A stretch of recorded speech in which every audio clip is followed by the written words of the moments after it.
불길을 조심하세요. 놈들을 막아! 내가 길을 열게. 우리가 지킨다. Keep them back. I won't let them touch you. 힘을 최대한으로 끌어올려. 여기서 반드시 막아야 해.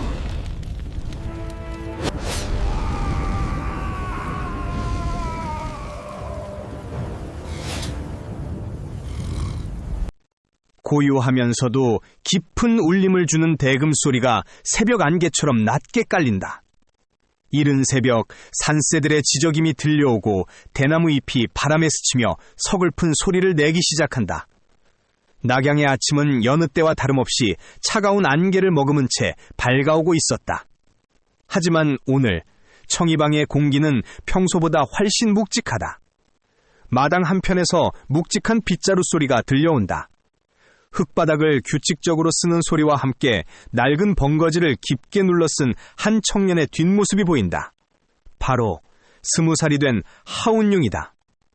이제 소년의 티를 완전히 벗어던진 그의 어깨는 이전보다 훨씬 넓고 단단해졌다. 벙거지 그림자에 가려진 그의 눈은 맑고 깊어 마치 세상의 모든 이치를 꿰뚫어보는 호수와 같았다. 그는 지난 2년 동안 자신의 힘을 철저히 감추었다. 하지만 그 내면에는 하늘과 땅의 기운을 하나로 모은 강력한 힘, 천지대전 육성의 경지가 조용히 소용돌이치고 있었다.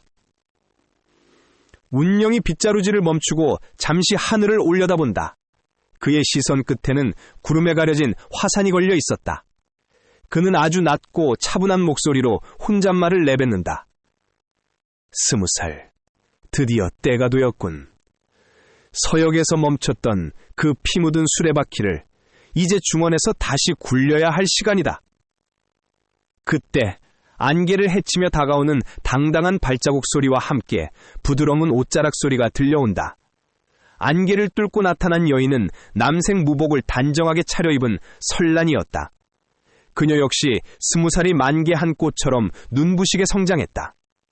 청이방의 먼주로서 보낸 시간은 그녀에게 여왕과 같은 위엄을 선물했다. 그녀가 걷는 길마다 서슬퍼런 기운이 아른거려 주변의 단원들은 감히 고개를 들지 못할 정도였다. 그녀는 부드러운 듯 힘있는 목소리로 운용을 부른다. 운용아, 마당질은 그만하거라. 이제 길을 떠날 시간이다. 설란이 운용의 곁으로 다가와 멈춰선다. 그녀는 한참 동안 운용의 뒷모습을 바라보다가 나직하게 묻는다. 운용아, 가끔은 네가 이 벙거지 속에 너무 많은 것을 숨기고 있다는 생각이 든다. 지난 2년, 너는 단 한 번도 힘들다는 내색을 하지 않았지. 청이방이 이토록 커지는 동안 너는 늘 그림자 속에만 있었어. 그게 정말 네가 원하는 삶이냐? 운용은 천천히 몸을 돌려 설란을 마주한다. 벙거지 아래로 살짝 드러난 그의 입가에 희미한 미소가 걸린다. 문주님, 태양 아래 빛나는 꽃이 있다면 그 뿌리를 적시는 흙도 있어야 하는 법입니다. 저는 지금의 제자리가 좋습니다. 문주님의 웃자락에 먼지가 앉지 않도록 털어내고 가시는 길에 돌멩이가 없도록 치우는 것. 그것이 제가 20살이 되며 스스로에게 약속한 일입니다. 설란은 그의 눈을 빤히 들여다보며 한 걸음 더 다가간다. 주변의 안개가 그녀의 감정에 반응하듯 파르르 떨린다.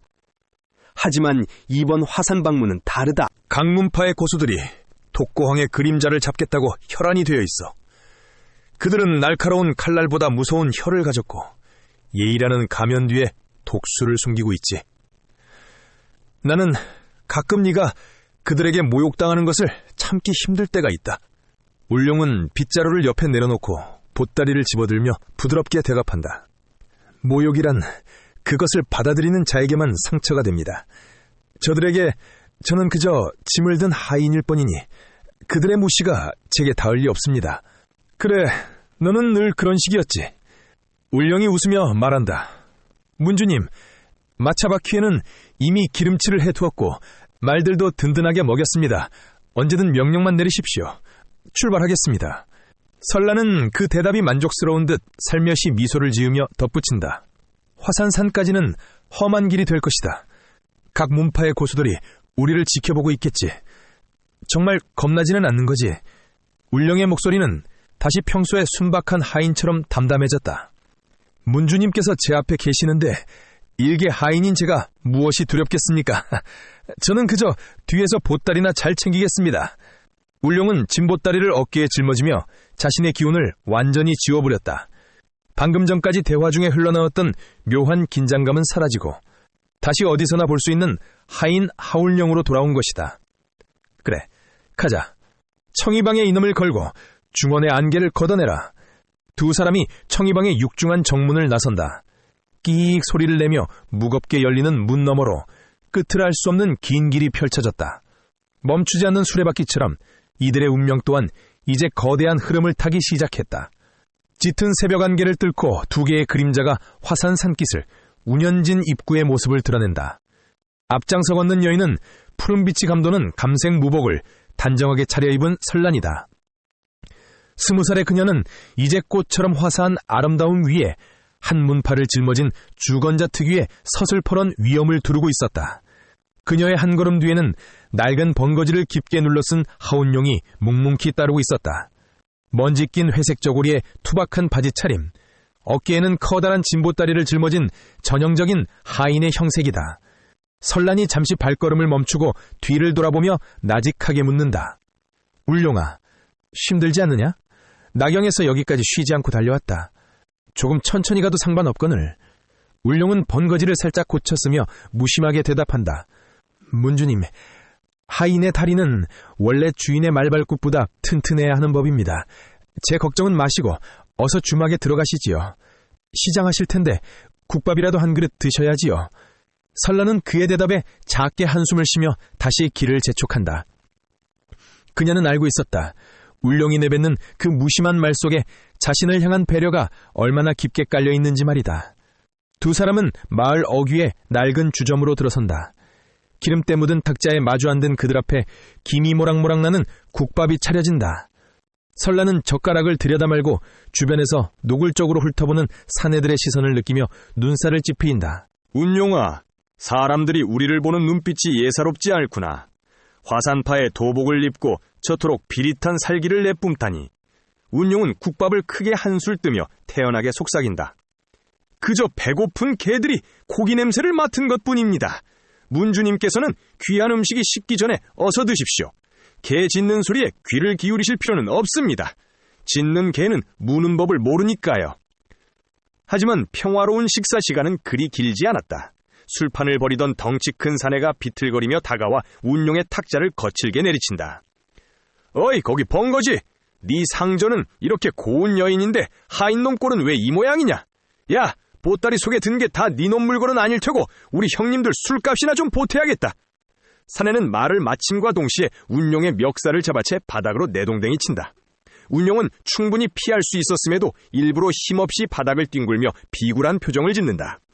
아이고 나으리, 살려주십시오. 저는 그저 짐을 나르는 하인일 뿐입니다. 일부러 그런 것이 아니니 제발 화를 푸십시오. 사내의 발길질이 운용의 옆구리에 꽂힌다. 둔탁한 타격음이 들을 때마다 운용은 고통스러운 듯 몸을 웅크리며 신음한다. 입가에서 붉은 선혈이 흐르는 것을 본 사내가 비열하게 비웃는다. 하하하하하, 이 녀석 보게 맷집 하나는 좋구만. 야, 더 세게 밟아주라. 낙양 청이방 하인놈은 매도 잘 번다고 소문을 내주마. 설란의 눈에서 푸른 안광이 뿜어져 나온다. 그녀가 탁자를 내리치며 서늘하게 일갈한다. 주점 안의 모든 소음이 그녀의 목소리 한 번에 씻은 듯 사라진다. 그 더러운 발을 당장 치우지 못하겠느냐? 화산의 이름을 팔아 도적질을 일삼는 자들이 감히 매 사람에게 손을 대다니. 너희의 그 오만함이 어디까지 가는지 보겠다. 사내가 설란을 보며 낄낄거린다. 그는 설란의 미모에 취한 듯 음흉한 눈빛으로 다가와 검자루를 건드린다. 어이구, 청란 문주님께서 화가 나셨나? 계집애가 무서워봤자 얼마나 무섭다고. 너도 같이 손봐주랴. 그 고운 얼굴에 상처라도 나면 어쩌나 몰라. 그 말이 끝나기도 전에 설란의 신형이 나비처럼 날아오른다. 그녀는 검을 뽑지도 않은 채 소매를 휘둘러 쇄도하는 적들의 검을 튕겨낸다. 설란의 손가락 끝이 허공을 가를 때마다 푸른 강기가 사내들의 혈도를 정확히 타격한다. 바닥에 웅크리고 있던 운용은 번거지 틈새로 그 광경을 유심히 지켜보며 평가한다. 내공의 운용이 이전보다 훨씬 부드러워졌군. 힘을 억지로 쥐어짜는 게 아니라 흐름을 타고 있어. 저 정도면 화산파 중견 제자 서넛은 우스울 정도다. 내 가르침을 헛되이 받지는 않았구나. 설란의 우아한 발차기가 마지막 사내의 턱을 명중시키자 주저마는 순식간에 정적에 휩싸인다. 사내들은 바닥을 뒹굴며 고통을 호소했고 설란은 흐트러진 무복을 가다듬으며 운용에게 다가간다. 그녀의 손이 미세하게 떨리고 있었다. 운용을 향한 걱정과 적들을 향한 분노가 뒤섞인 탓이다. 운용아, 괜찮으냐? 왜 저런 자들에게 고스란히 맞고만 있는 것이냐? 네가 마음만 먹으면 충분히. 설란은 뒷말을 삼켰다. 운용이 입술에 손가락을 대며 조용히 고개를 가로지었기 때문이다. 운용은 절뚝거리는 연기를 하며 천천히 일어나 짐을 챙긴다. 문주님, 하인이 주목 좀 맞는 게 무의 대수입니까? 덕분에 저놈들의 뒤에 누가 있는지 실력이 어느 정도인지 파악했으니 남는 양사입니다. 제 몸보다는 문주님의 검끝이 무뎌질까 그것이 더 걱정입니다. 설란은 화가 난 듯 보였지만 운용이 건네는 은자 주머니를 받아들고 계산대로 향한다. 운용은 주머니를 일부러 크게 흔들며 은자들이 부딪히는 소리를 주점 안에 퍼뜨린다. 그 소리는 고요한 주점에 탐욕이라는 불을 지피는 신호탄과 같았다. 주모, 여기 밥값하고 부서진 탁자값입니다. 은자가 좀 많으니 찬돈은 남겨두시오. 우리 문주님 잠자리가 불편하지 않게 방이나 깨끗이 치워주면 좋카오. 그 모습을 지켜보던 어둠 속의 눈동자들이 번뜩인다. 설란과 운용은 주점 2층의 방으로 올라간다. 방 안에서 설란이 낮은 목소리로 묻는다. 일부러 은자를 보여준 것이냐? 밤에 쥐새끼들을 불러들이려고 이 좁은 방에서 피를 보겠다는 뜻이냐? 운용은 창밖에 짙은 안개를 응시하며 담담하게 대답한다. 청소를 한 번에 하는 게 편하니까요. 흩어져 있으면 쫓아다니기 번거롭지 않습니까? 문주님은 눈을 좀 붙이십시오. 바람이 좀 불겠지만 금방 고요해질 겁니다. 제가 문 앞을 지킬 테니 걱정 마십시오. 설란은 운용의 단호한 뒷모습을 보며 복잡한 표정으로 침상에 앉는다. 밤이 깊어지자 안개를 뚫고 검은 그림자들이 창문을 넘어 소리 없이 스며든다. 칼날이 달빛을 받아 서늘하게 빛나고 살수의 숨소리가 공기를 가른다. 침상 근처 바닥에 앉아있던 운용이 소리 없이 몸을 일으킨다. 그의 손에는 날에 썼던 물기 젖은 수건 한 잔이 들려있다. 주인을 잘못 찾아왔군. 여기는 너희 같은 쓰레기들이 넘볼 자리가 아니다. 지옥으로 가는 길은 내가 직접 열어주마. 자객이 검을 휘두르기도 전에 운용의 수건이 채찍처럼 뻗어나가 그의 손목을 낚아챈다. 뼈가 으스러지는 소리와 함께 자객이 입을 틀어막으며 쓰러진다. 운용은 보이지 않는 신법으로 방안을 누비며 침입자들을 하나둘씩 잠재운다. 수건이 허공을 가를 때마다 날카로운 파공음이 주점의 정적을 깬다. 운용의 움직임에는 자비가 없었다. 단 한 번의 휘두름에 적의 숨통을 정확히 끊어놓았다. 상황이 정리되자 방 밖에서 설란의 목소리가 들려온다. 그녀는 이미 깨어 모든 상황을 지켜보고 있었다. 운용아, 다 끝났느냐? 시끄러운 벌레들은 다 치웠고? 운용은 번거지를 다시 눌러쓰며 평소에 순박한 말투로 대답한다. 방금 전에 귀신 같은 살기는 온데간데 없었다. 예, 문주님, 먼지가 좀 날려서 털어냈을 뿐입니다. 이제 방이 좀 깨끗해졌으니 안심하고 주무십시오. 내일 아침엔 맑은 공기를 마실 수 있을 겁니다. 화산의 안개는 더욱 짙어지고 두 사람의 운명은 이제 화산 본산의 거대한 폭풍 속으로 향하고 있었다. 울룡은 어둠 속에서 자신의 손을 내려다보며 다짐했다. 아침 일찍 준비를 마치고 마차에 올랐다. 거대한 고목들이 성벽처럼 둘러싼 화산의 깊은 숲속길이다. 안개가 자욱한 화산의 험준한 오르막길. 복면을 쓴 10여 명의 살수들이 뿜어내는 살기는 안개를 타고 피부에 닿을 듯 서늘하게 스며들었다. 그들에게서 풍기는 위압감이 보통이 아니다.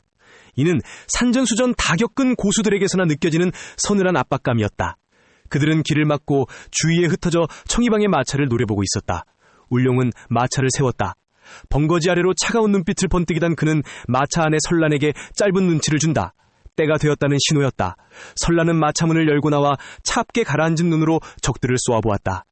비록 가문 대대로 내려온 아미파의 검수를 쓰지만 그녀는 현재 무림의 신흥 세력인 청이방을 이끄는 문주였다. 너희는 누구냐? 감히 이곳이 어디라고 화산 길목에서 청이방의 앞길을 막는 것이냐? 설란의 일갈에도 복면인들은 대답 대신 무거운 침묵으로 답했다. 우두머리로 보이는 자가 검을 천천히 뽑아들자 주변의 안개가 검길을 따라 소용돌이치며 흩어졌다.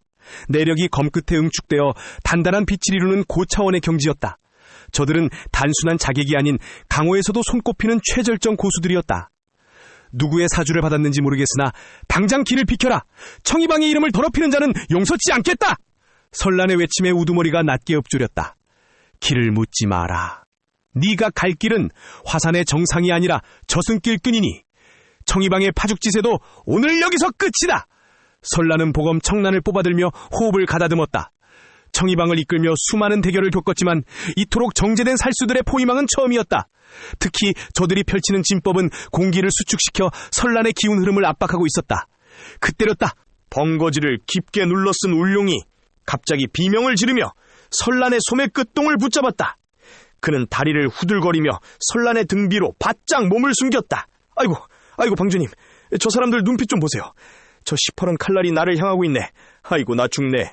울룡은 금방이라도 주저앉을 것처럼 호들갑을 떨며 설란의 뒤에서 이리저리 몸을 비틀었다. 살수들의 눈에는 그저 겁쟁이 하인의 비굴한 몸짓으로 보였겠지만 설란의 귓가에는 세상 그 무엇보다 단호하고 차가운 울룡의 목소리가 들려왔다. 설란아, 너무 당황하지 마. 저놈들 실력이 보통이 아니야.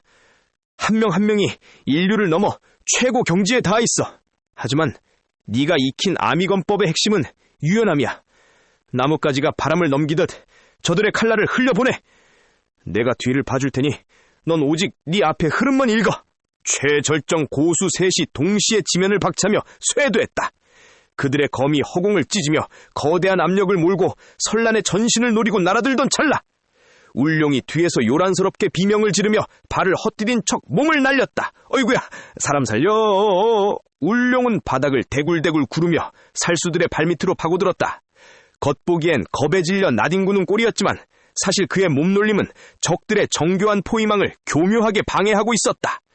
살수 하나가 설란의 옆구리를 찌르려던 순간 구르던 울룡의 팔꿈치가 살수의 발목을 정확히 툭 쳤다. 어이구, 미안합니다요. 앞이 안 보여서 그만. 중심을 잃은 살수가 비틀거리자 설란은 그 기회를 놓치지 않고 아미건법의 정수를 펼치기 시작했다. 안개를 가르는 달빛, 설란의 검끝이 부드러운 곡선을 그리며 안개를 갈랐다. 아미파 특유의 섬세한 검로는 최절정 고수의 무거운 칼날을 부드럽게 감아주듯 흘려보낸 뒤 그 반동을 이용해 살수의 손목을 정확히 타격했다. 쇠 조각이 부딪히는 소리 대신 부드러운 바람이 스치는 소리와 함께 적의 검이 허공으로 솟구쳤다. 이럴 수가. 하인놈 때문에 초식이 꼬이다니. 당황한 살수가 외쳤으나 이미 늦었다. 전투가 격렬해질수록 울룡의 어이구 소리는 끊이지 않았다. 적의 단검이 날아오면 어이구 깜짝이야 하며 고개를 숙여 피했고 그 단검은 울룡의 손끝에 살짝 튕겨 그대로 다른 살수의 어깨에 박혔다. 버들가지가 강물을 휘젓듯 설란은 울룡이 비켜난 찰나의 공간을 놓치지 않았다. 그녀는 버들가지가 바람에 흔들리듯 유연하게 몸을 회전하며 적들의 검망 사이를 빠져나갔다. 이어진 검끝은 뱀의 혀처럼 날카롭게 뻗어나가 최절정 고수들의 급소를 하나하나 지팔했다. 좋아, 설란아, 지금이다. 아미의 절기, 높은 곳에서 쏟아지는 폭포처럼 내리쳐. 울룡은 등 뒤에서 실시간으로 그녀의 무공을 지도하고 있었다. 그의 전음은 살수들의 비명 속에서도 설란의 고막을 명확하게 울렸다. 아미건법 구름을 뚫고 솟은 봉우리, 설란은 고목의 줄기를 가볍게 박차고 허공으로 날아올랐다. 우아하면서도 치명적인 그녀의 검술은 마치 구름 위에서 내리꽂히는 번개와 같았다. 아미파 최고의 비기 중 하나가 펼쳐지자 검끝에서 뿜어져 나온 기운이 지면에 있던 최절정 고수들을 한꺼번에 짓눌러버렸다. 운용은 이번에도 어이구나 살려 하며 보따리를 휘둘렀다. 묵직할 보따리가 마지막 살수의 시야를 가린 찰나 설란의 검이 번개처럼 뻗어나가 그의 목 앞에서 멈췄다.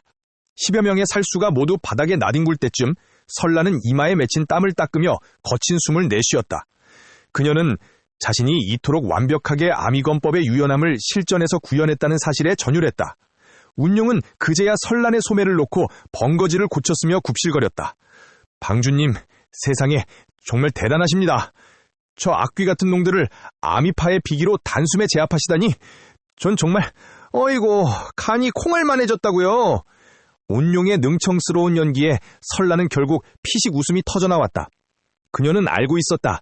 방금 전의 잔투에서 자신이 펼친 화려한 검무 뒤에는 모든 위협을 어이구 소리 한 번으로 무력화시킨 운용의 치밀한 안배가 있었다는 것을. 고마워, 운용아. 네 덕분에 아미건법의 참뜻을 더 깊이 알 것 같아. 저들이 최절정 고수들이었는데도 청이방의 명예를 지킬 수 있었어. 운용은 대답 대신 다시 진보다리를 짊어지며 평소의 하인 말투로 대꾸했다. 방주님, 절 무서워서 아무것도 못했습니다요. 그저 운이 좋았던 것뿐입죠. 자, 이제 갈 길 가시죠.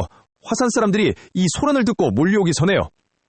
두 사람은 다시 안개 속으로 발을 내디뎠다. 숲을 지배하던 잠룡구와 청이방의 기운은 다시 그림자 속으로 숨어들었고 화산의 고목들만이 그 놀라운 광경을 묵묵히 지켜보고 있었다. 무당산의 주입은 세상의 모든 소음이 안개 속으로 잦아드는 곳이다.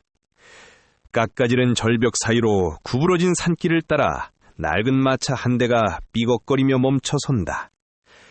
마차가 멈춘 곳에는 퇴락한 목조 주점 하나가 안개 속에 덩그러니 놓여 있다. 이끼 낀 기와 사이로 축축한 한기가 배어나오고 바람이 불 때마다 녹슨 주렴이 흔들리며 마치 짐승의 울음 같은 기분 나쁜 소리를 내뱉는다. 마차에서 내린 청이방의 여인은 보검을 쥔 채 주점 안으로 발을 들인다. 주점 안은 기묘할 정도로 적막하다. 탁자에 앉아 술잔을 들이키는 사내들은 평범한 길손에 자림을 하고 있으나 그들의 시선은 술잔이 아닌 여인의 손끝과 발끝을 집요하게 쫓는다. 옷소매 사이로 언뜻 보이는 단단한 굳은 살과 예리한 눈빛은 그들이 평생 칼을 잡아온 무인임을 증명한다. 벙거지를 눌러쓴 하인은 주모를 부르며 너스레를 떨지만 그의 발은 이미 지면의 무게중심을 잡고 여인의 측면을 수호한다. 하인의 전음이 여인의 귓가에 낮게 깔린다. 사내들의 소매 끝에 새겨진 희미한 매화 문양, 그것은 화산파의 정예 제자들이나 그들이 고용한 고수들이 사용하는 은밀한 표식이다. 주점 내부와 뒷마당에 매복한 수십 명의 기척이 여인을 향해 좁혀오는 살기를 뿜어낸다. 화산파 내부의 배신자인 그 산에 독고황의 사주를 받은 이들이 여인을 제거하고 그 누명을 정적들에게 씌우려는 잔인한 계획이 이 낡은 주점의 탁자 위에서 소리 없이 진행된다. 긴장된 하룻밤이 지나고 새벽의 여명이 밝아올 무렵이다. 안개가 지면을 낮게 깔리려 주점을 완전히 삼켰을 때 멀리서 대지를 울리는 묵직한 말발굽 소리가 들려온다. 한두 필이 아니다. 최소 20명 이상의 무장 인원이 주점을 향해 빠르게 접근한다. 주점 문이 거칠게 열리며 서늘한 새벽 공기가 쏟아져 들어온다. 그곳에는 화산파의 문양이 선명하게 새겨진 갑주를 갖춘 20여 명의 정예 무사들이 살벌한 기세를 뿜으며 서 있다. 거친 말의 콧김이 안개와 섞여 흩어지고 무사들이 찬 검집이 갑옷에 부딪히며 내는 날카로운 금소금이 정적을 찢어발긴다. 무사들 사이에서 가장 앞에 선 중년의 고수는 여인에게 예를 갖추어 복원을 취한다. 하지만 그의 눈빛은 사방을 경계하느라 쉴 새 없이 움직인다. 그는 낮은 목소리로 지금 화산파 내부가 걷잡을 수 없는 분란에 휩싸여 있으며 그 혼란 속에서 귀한 손님인 여인의 신변을 보장하기 위해 화산의 방장이 직접 20명의 정예 호위 무사들을 파견했노라 말한다. 겉으로 보기엔 안전을 위한 배려였으나 주점 마당에 펼쳐진 광경은 영접이라기엔 지나치게 비장하다. 20여 명의 무장 인원은 순식간에 여인을 중심에 두고 겹겹이 애워싼다. 그것은 외부의 적을 막기 위한 방패이기도 하지만 안쪽으로 칼날을 돌린다면 단 한 걸음도 빠져나갈 수 없는 폐쇄적인 진영이기도 하다. 무사들의 손은 한순간도 건병에서 떨어지지 않는다. 그들은 여인을 보필하듯 둘러싸고 있으나 그들의 시선은 여인의 일거일동을 마치 사냥감을 쫓는 매처럼 날카롭게 감시한다. 벙거지를 쓴 하인은 이 광경을 지켜보며 여인에게 다시 전음을 보낸다. 방장의 진심은 호의일지 모르나 저 무사들 사이에도 이미 누구의 편인지 알 수 없는 불온한 살기가 섞여 있다는 경고다. 무사들은 여인에게 가마에 오를 것을 종용한다. 그들의 태도는 정중했으나 거절을 허용하지 않는 단호함이 서려 있다. 여인은 자신을 둘러싼 무장한 무사들의 등 뒤에서 뿜어져 나오는 비릿한 쇠냄새와 차가운 검기를 느낀다. 방장이 이토록 살벌하게 무장한 인원들을 보내야 할 만큼 화산패 내부의 분열은 이미 골물대로 골마 있다. 20여 명의 철갑 무사들에게 둘러싸인 채 여인과 하인은 안개 낀 산길을 따라 화산의 본산을 향해 걸음을 옮기기 시작한다. 수십 자루의 검이 여인의 등 뒤를 노골적으로 의식하는 서늘한 긴장감 속에서 무당산의 안개는 더욱 짙게 두 사람이 뒷모습을 덮어가며 거대한 음모의 시작을 알린다. 깎아지른 절벽을 따라 끝없이 이어진 돌계단 위로 철갑을 두른 20여 명의 무사가 여인을 겹겹이 에워싼 채 나아간다. 가파른 경사를 오르는 무사들의 거친 숨소리와 무거운 갑주가 부딪히며 내는 서늘한 금소금이 산의 정막을 무겁게 짓누른다. 화산의 방장이 파견한 이 정예 인원들은 혹시라도 발생할지 모를 습격이나 사고를 방지하기 위해 한치의 빈틈도 허용하지 않는 철통 같은 경호를 펼친다. 설라는 흐트러짐 없는 걸음걸이로 험준한 산길을 밟아오르지만 그녀의 뒤를 따르는 벙거지를 눌러쓴 하인의 감각은 이미 산 전체를 훑고 있다. 하인은 벙거지층을 깊게 내리누른 채 힐끗 고개를 돌려 멀리 떨어진 숲과 기암괴석 사이를 살핀다. 호위 무사들이 펼친 삼엄한 경계망 너머 안개가 자욱한 절벽 끝자락에서 소리 없이 움직이는 인적들이 포착된다. 그들은 마치 굶주린 늑대떼처럼 일정한 거리를 유지하며 행보를 집요하게 추적한다. 나뭇가지가 옷깃에 스치는 아주 미세한 마찰음, 그리고 인간의 것이라기엔 지나치게 정교하고 차가운 시선들이 하인의 뒤통수를 찔러온다. 설라는 보검에 건병을 쥔 손에 힘을 주며 묵묵히 계단을 오른다.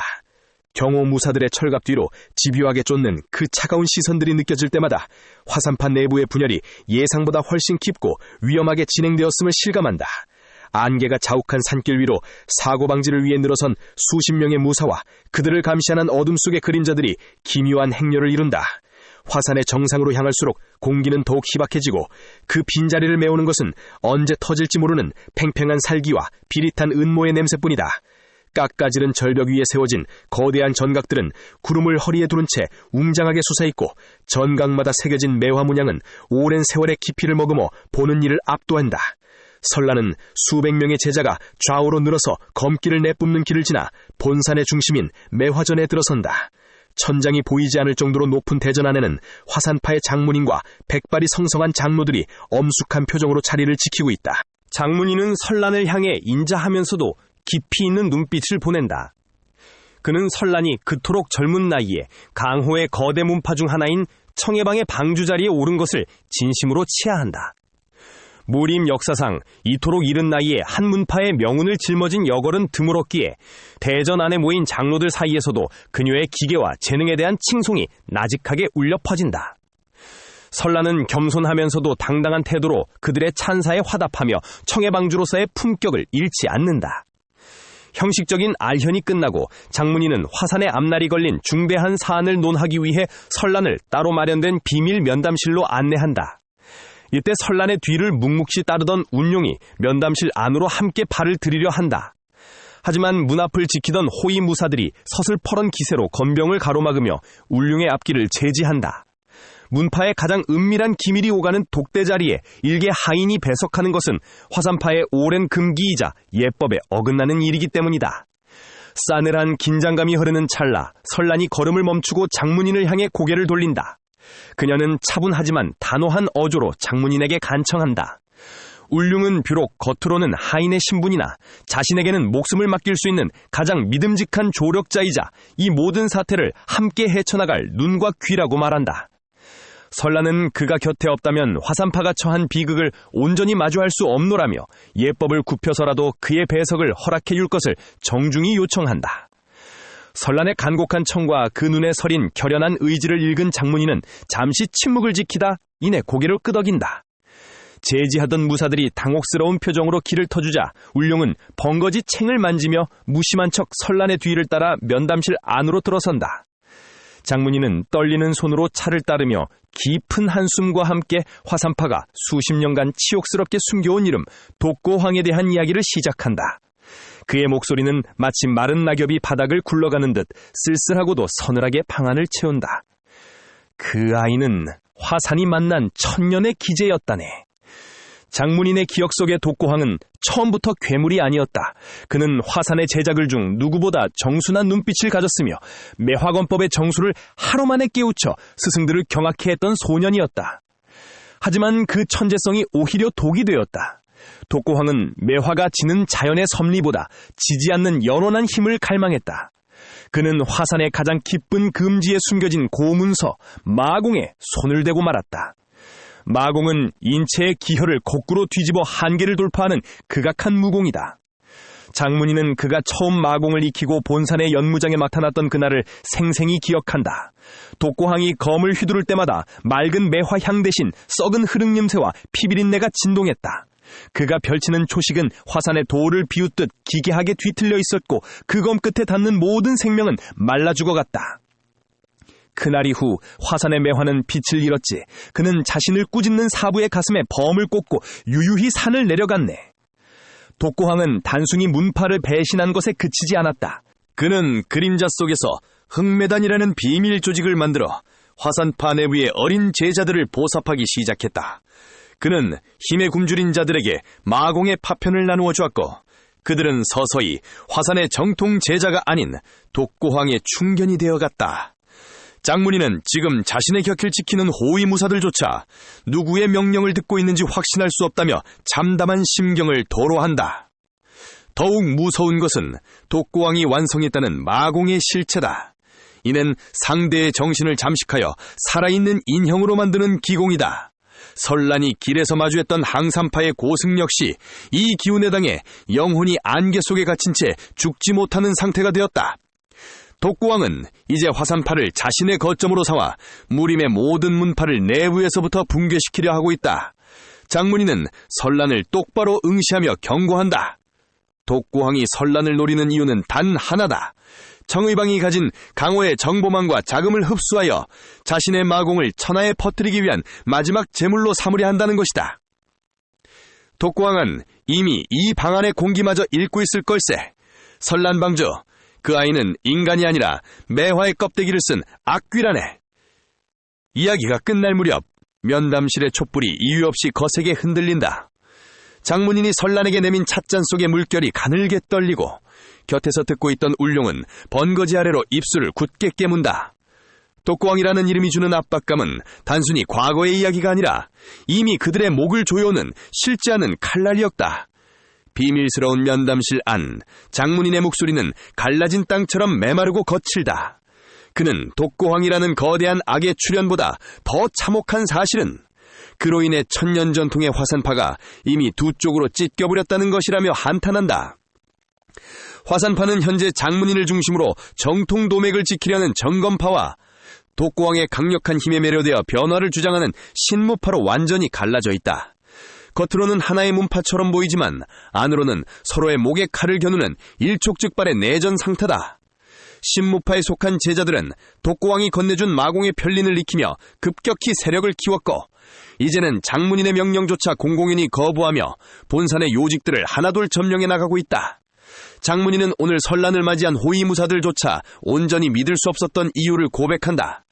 그들 중 절반은 신무파의 감시자이며 장문인이 설란과 무슨 대화를 나누는지 독고왕에게 실시간으로 보고하고 있다는 것이다. 화산의 상징인 매화검결은 이제 형제 제자들을 베기 위한 흉기가 되었고 연무장에는 맑은 기운 대신 서로를 향한 불신과 살이만이 가득 차 있다. 신무파는 장문인이 문용하여 화산의 명예를 실추시켰다고 주장하며 독고왕을 다시 정식 수장으로 추대하려는 음모를 꾸미고 있다. 그들에게 설란은 화산의 내부 사정에 간섭하려는 불청객이자 제거해야 할 걸림돌에 불과하다.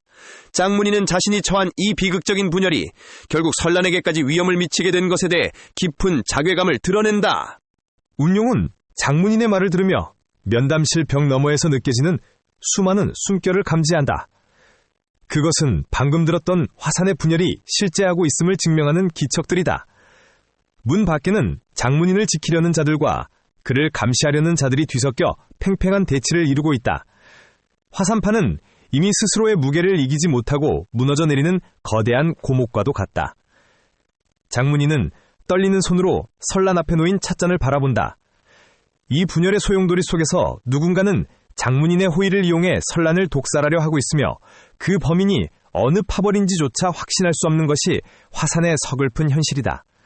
설란은 찻잔에 비친 자신의 얼굴을 내려다보며 화산의 매화향이 사라진 자리에 깊게 뿌리내린 배신과 분열의 어둠을 직시한다.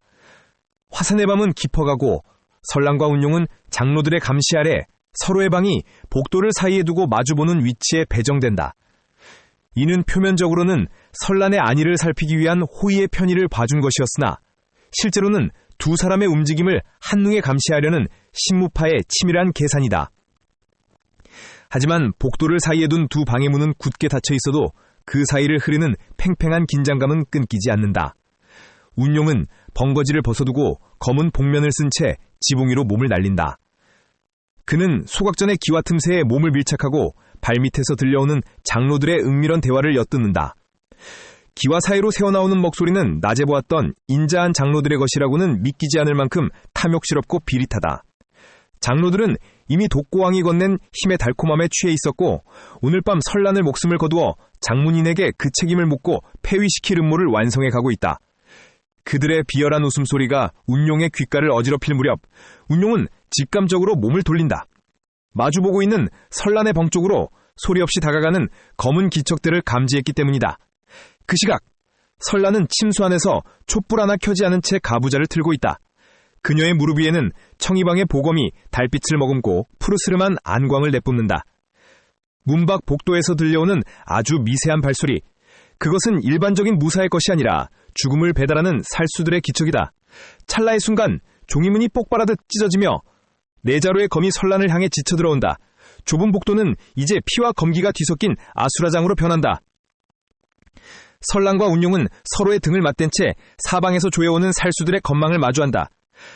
운용, 장로들이 정말 독고왕과 손을 잡은 것이냐? 설란의 목소리는 차분하지만 서늘한 분노가 서려 있다. 운용은 달려드는 자객의 손목을 꺾으며 짧게 답한다. 그렇습니다. 이미 이 산 전체가 그놈의 마공에 오염되었습니다. 방주님, 저들의 눈을 보십시오. 정상이 아닙니다. 운용의 말대로 달려드는 자객들은 고통조차 느끼지 못하는 듯했다.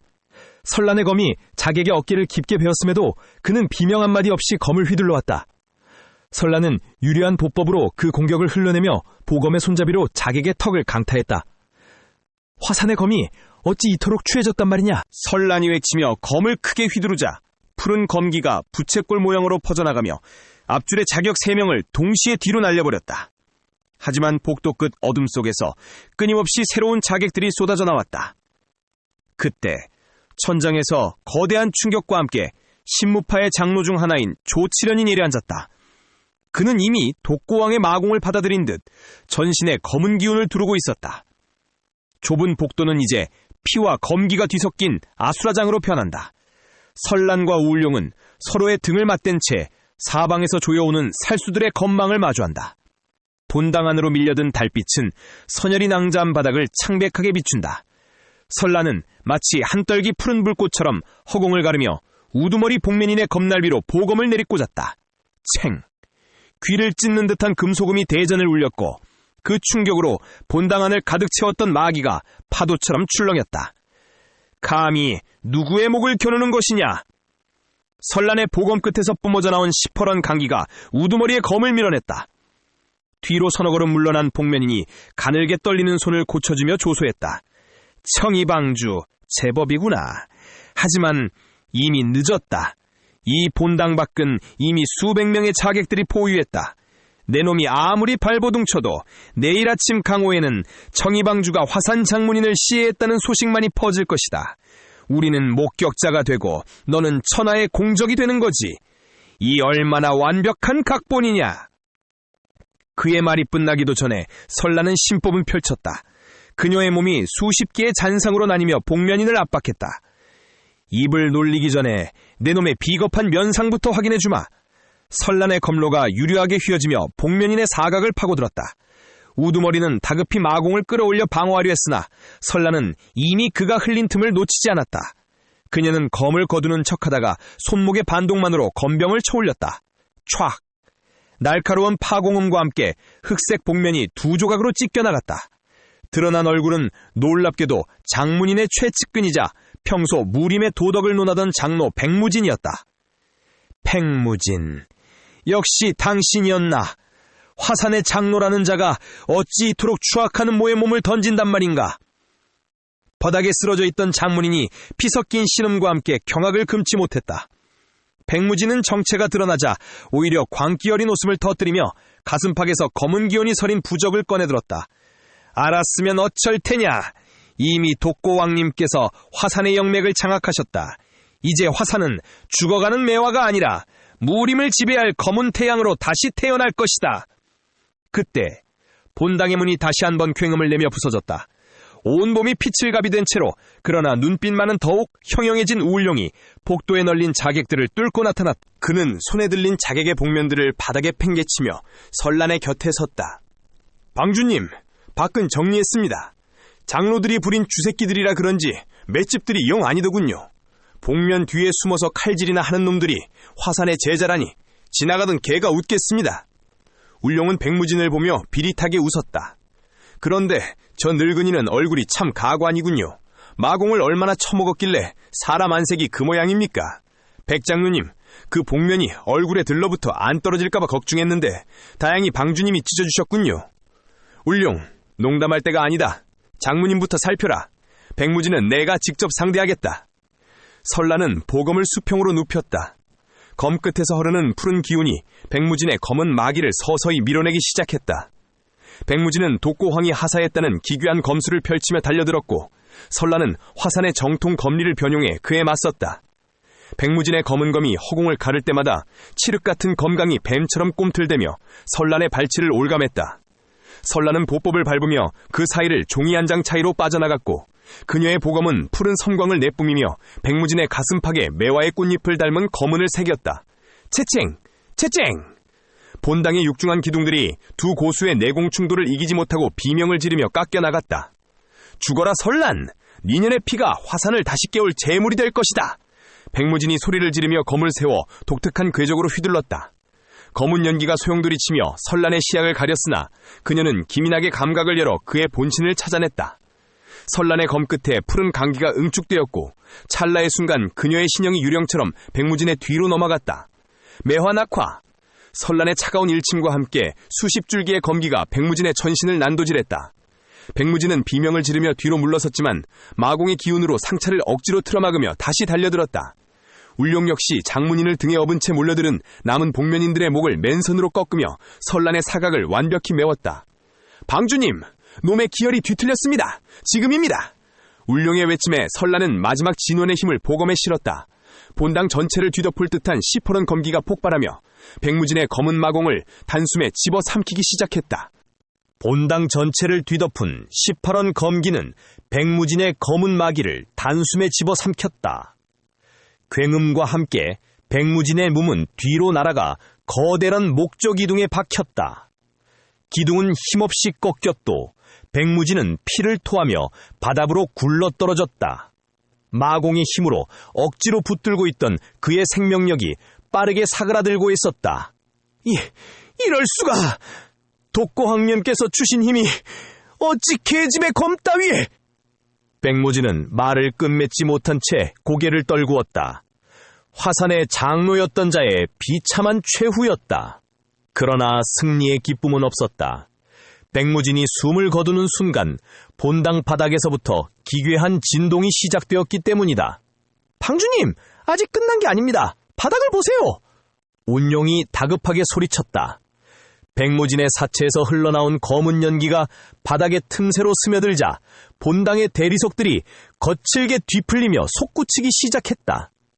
장문인이 힘겹게 고개를 들어 떨리는 목소리로 외쳤다. 독고황이 화산의 영맥에 심어둔 혈매진이 깨어났네. 본당이 무너질 걸세. 어서 탈출하게. 설란은 보검 청란을 거두지도 못한 채 장문인에게 다가갔다. 하지만 이미 본당 밖에서는 수백 명의 제자들이 신무파의 광기에 물든 채 본당을 포위하고 있었다. 그들의 눈은 이성을 잃은 채 붉게 번뜩이고 있었다. 운용아, 장문인님을 모셔라. 내가 앞장을 서겠다. 설란의 외침에 운용은 벙거지를 깊게 눌렀으며 장문인을 업어 올렸다.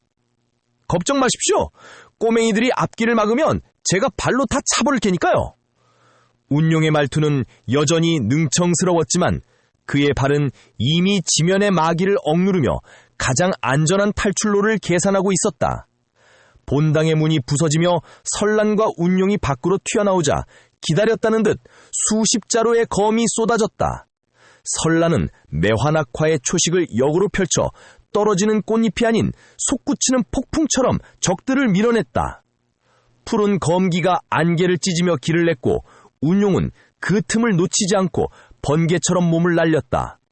저들을 죽이지 마라! 마공의 정신이 팔린 것뿐이다! 장문인의 간절한 외침에 설란은 검날을 세우지 않고 검신으로 적들의 혈도를 타격했다.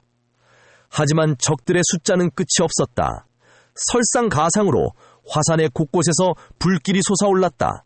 맑은 매화향 대신 매캐한 연기와 비릿한 피냄새가 진동했다. 그때 저 멀리 화산의 가장 높은 봉우리 위로 거대한 검은 그림자가 어른거렸다. 실체는 없었으나 그 압도적인 살기는 산 전체를 짓누르고 있었다. 콱콱콱 운용의 발밑에서 시작된 보이지 않는 파동이 지면 아래 흐르던 검은 마기들을 단숨에 끊어버렸다. 앞길을 가로막던 자객들이 이유 모를 충격에 비명을 지르며 나자빠졌다. 어이구, 땅이 왜 이렇게 흔들린다야? 방주님, 이 틈에 어서요. 설란은 운용이 만들어낸 천재이루의 기회를 놓치지 않았다. 그녀는 마지막 내력을 쏟아부어 신법을 극대화했고 세 사람은 안개와 불길이 뒤섞인 화산의 정문을 향해 달려나갔다. 한참의 시간이 지났다. 시퍼런 검기가 휩쓸고 지나간 자리는 처참했다. 화산의 상징인 정결한 대리석 바닥은 갈라졌고 여기저기 마공에 오염되었던 제자들의 사체가 차가운 바닥에 누워 있었다. 배신자 백무지는 처단되었으나 남겨진 이들의 가슴에는 선열보다 진한 상흔이 남았다. 장문인은 설란의 부축을 받으며 간신히 몸을 일으켰다. 그의 눈에는 회한이 가득했다. 죄송합니다. 귀한 손님을 초대해서 이런 참혹한 일들을 겪게 하다니요. 그는 떨리는 손으로 피 묻은 소매를 닦아내며 말을 이었다. 내부의 정보를 교환하고 무림의 안위를 논하려 했는데 어찌되었든 우리 내부의 큰 고름은 제거된 듯합니다. 설란은 찢어진 무복자락을 정리하며 단호하게 답했다. 방장님, 자책하지 마십시오. 화산이 이 진통을 이겨내고 하루빨리 추줄러져야 무림의 올바른 기준이 되어주실 수 있습니다. 그것이 무림 전체를 위한 길입니다. 그때 남은 정통파 장로들이 급히 달려와 장문인 앞에 무릎을 꿇었다. 장모님, 본산 내부의 잔당소탕과 정리작업을 지시했습니다. 몸은 좀 어떠십니까?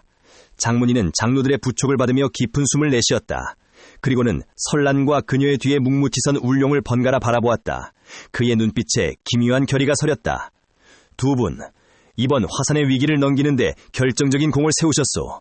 지금 화산은 어써나여 편히 쉴 곳도 마땅치 않으니 화산의 신비지역으로 가서 잠시 쉬시는 게 어떻겠소. 장로들의 안색이 변했다. 그곳은 화산의 금지나 다름없는 곳이었기 때문이다. 장문인은 엄숙하게 말을 이었다. 이곳은 아직 외부인에게는 한 번도 공개된 적이 없으며 내부인이라 할지라도 오직 방장만이 들 수 있는 성역이요. 하지만 지금은 비상시국. 저 안의 수련장에서 장로들과 함께 잠시 여장을 풀고 기력을 회복하시지요. 화산의 성역으로 불리는 매화동의 입구는 깎아지는 듯한 절벽 사이 영원히 거치지 않는 만년 안개 속에 몸을 감추고 있었다.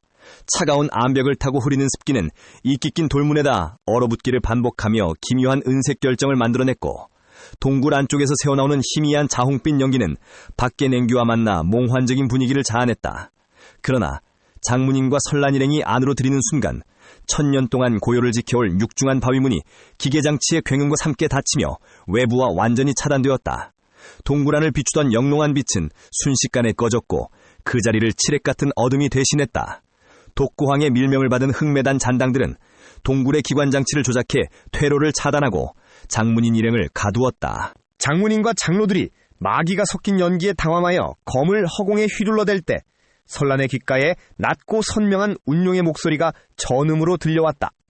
운용은 설란에게 당황하지 말고 자신의 기운에 몸을 맡기라고 조언하며 쥐새끼 같은 살수들이 발밑에서 기어오고 있음을 알렸다. 설란은 그 목소리에 차분함을 되찾았고 운용이 길을 열면 자신이 베겠노라 화답하며 적의 위치를 물었다. 운용은 적이 10명이며 장문인과 장로들을 노리는 자들의 기세가 예사롭지 않아 실력만 놓고 보면 장로들보다 한 수 위임을 경고했다. 말이 끝나기 무섭게 어둠 속에서 10줄기의 서늘한 범강이 터져나왔다. 가장 앞서 있던 장로 한 명이 보이지 않는 검에 어깨를 깊게 베이며 비틀거렸다. 어둠 속에서 차가운 조소가 흘러나왔다.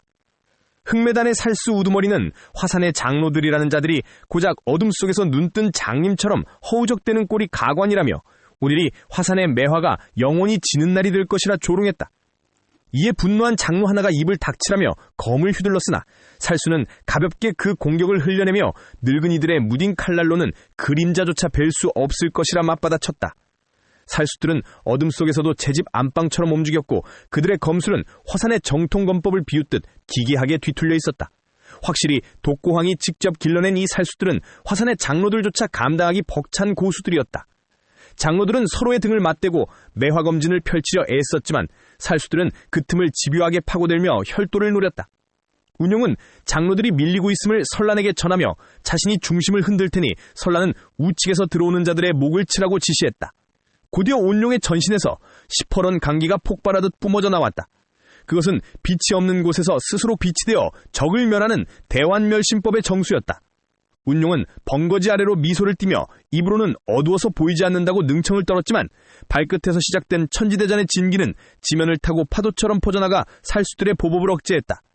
운용은 3명의 적이 바닥에서 솟구침을 설란에게 알렸고 거다란 소매를 휘두르다 대환멸심법의 기운이 어둠 속에서 수천 개의 미세한 빛 알갱이로 분상되었다.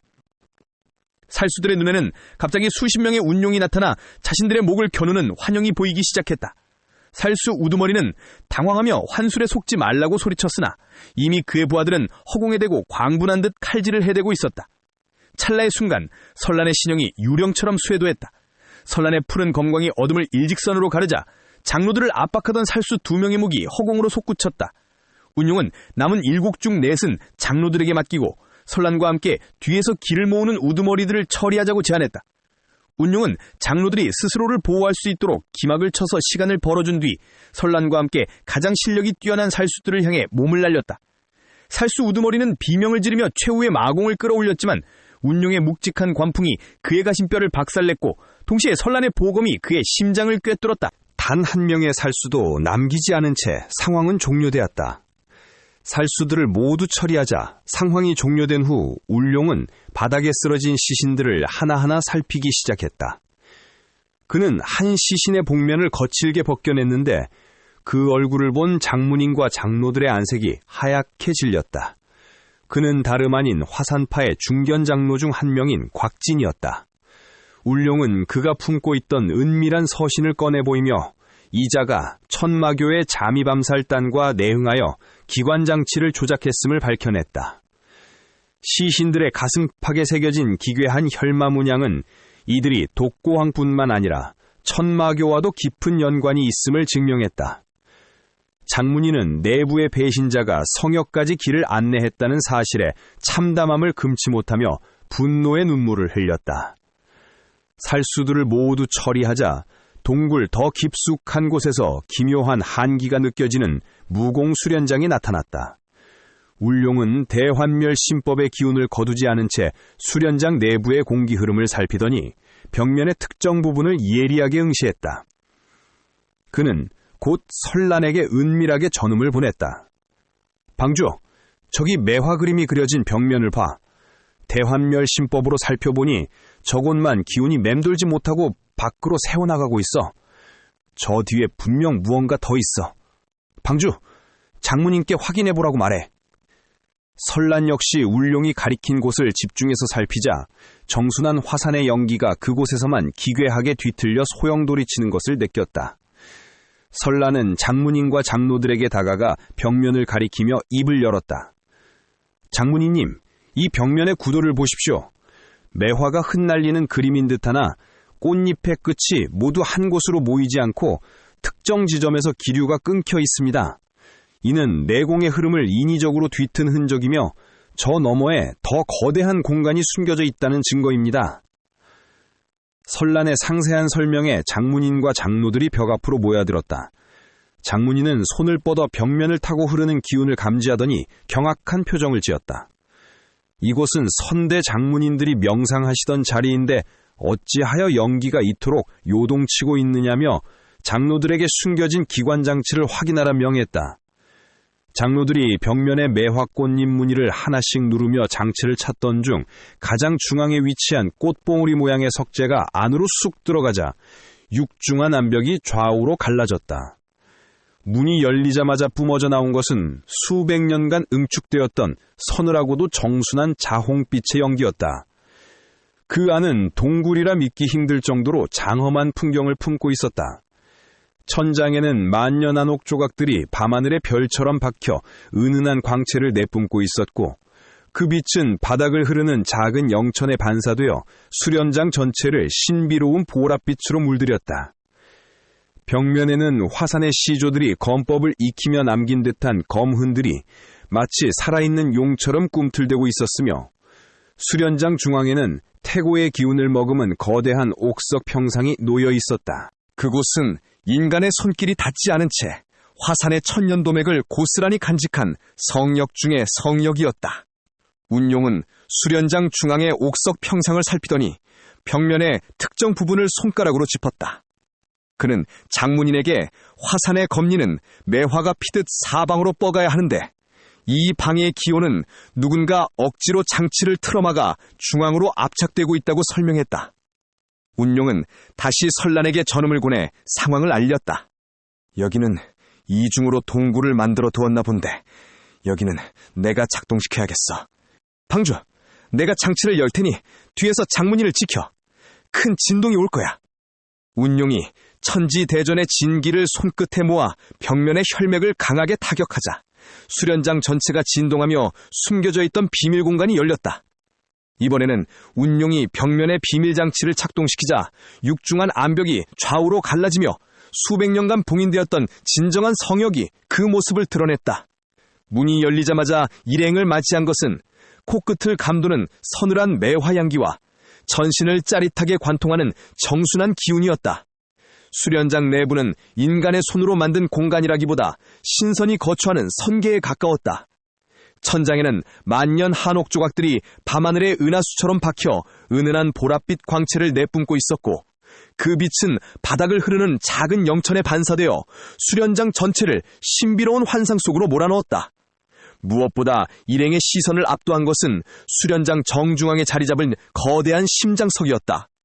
집채만한 크기의 이 푸른 돌은 마치 살아있는 거인의 심장처럼 일정한 박자로 맥동하며 막대한 양의 천지 연기를 뿜어내고 있었다. 돌 주변의 공기는 눈에 보일 정도로 일렁이며 거대한 기의 소용돌이를 형성하고 있었고 그 중심에서 뿜어져 나오는 압력은 웬만한 고수가 아니면 서 있기도 힘들 만큼 웅장했다. 운용은 또 다른 장치가 있는지 대환멸심법을 펼쳐보았지만 더 이상의 기류는 느껴지지 않았다. 벽면에는 화산의 시조들이 검법을 익히며 남긴 듯한 흔적들이 가득했다.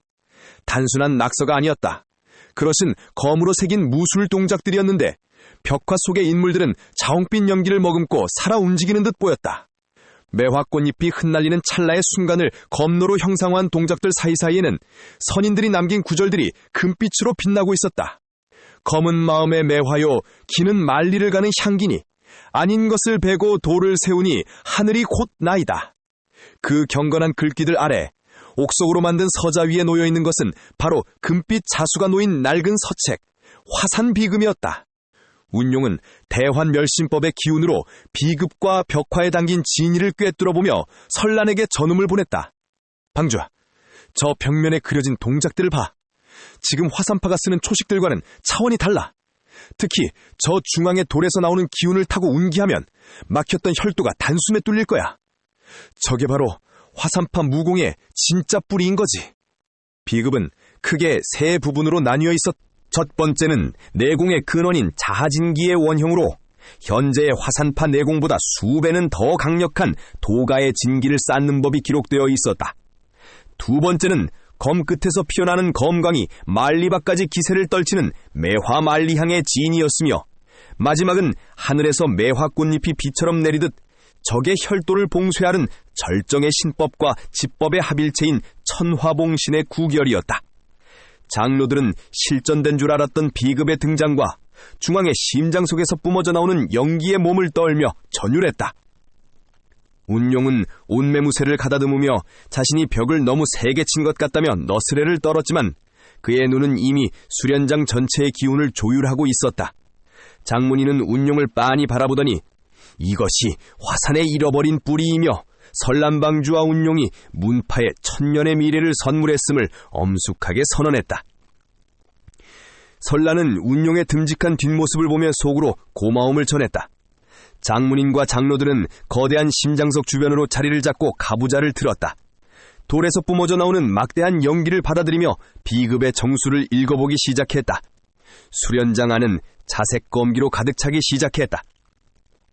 운용과 설란은 나란히 서서 그 성스러운 광경을 지켜보며 다음 폭풍을 대비했다. 수련장 내부를 가득 채웠던 자홍빛 연기가 서서히 잦아들 무렵 장문인과 장로들은 가부좌를 풀고 자리에서 일어났다. 그들의 안색은 이전의 노쇠함은 찾아볼 수 없을 정도로 맑아졌으며 몸 주위로는 정순한 도가의 진기가 은은하게 갈무리 되어 있었다. 운용은 수련장의 기운이 안정된 것을 확인하고는 설란에게 나직하게 전음을 보냈다. 방주, 이제 영감님들 기운이 꽉 찼네. 운용의 말대로 일행이 다시 동굴 밖으로 나왔다. 그리고 화산파 제자들에게 동굴을 봉하라 명하였다. 일행은 지체 없이 하산하여 화산파의 장로들이 있는 장로방으로 향했다. 장로방에 도착하자 장문이는 가장 먼저 설란 앞에 서서 깊숙이 고개를 숙였다. 설방주, 이번 일은 단순히 우리 문파를 구한 수준이 아니오. 실전되었던 화산의 뿌리를 찾아주었으니 이는 천년의 은혜와 같소. 청이방과 설방주에게 이 빚을 어떻게 갚아야 할지 모르겠구려. 장문인의 진심 어린 감사 인사에 곁에 있던 장로들도 일제히 포건을 취하며 경의를 표했다. 설란은 겸손하게 미소를 지으며 답했다. 장문인님, 화산의 도맥이 바로 서는 것은 무림 전체의 복입니다. 저 또한 청이방을 믿고 손을 잡아주신 것에 감사할 뿐입니다. 인사가 오가는 와중에 장문인의 시선이 설란의 뒤편에서 먼 산을 바라보며 하품을 참는 운용에게 머물렀다.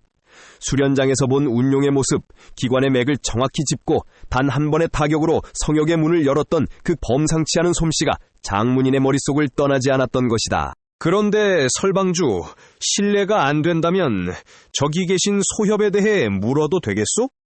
단순한 수하라고 하기엔 그 안목과 기운이 무림에 이름난 고수들조차 명함을 내밀지 못할 수준이더군.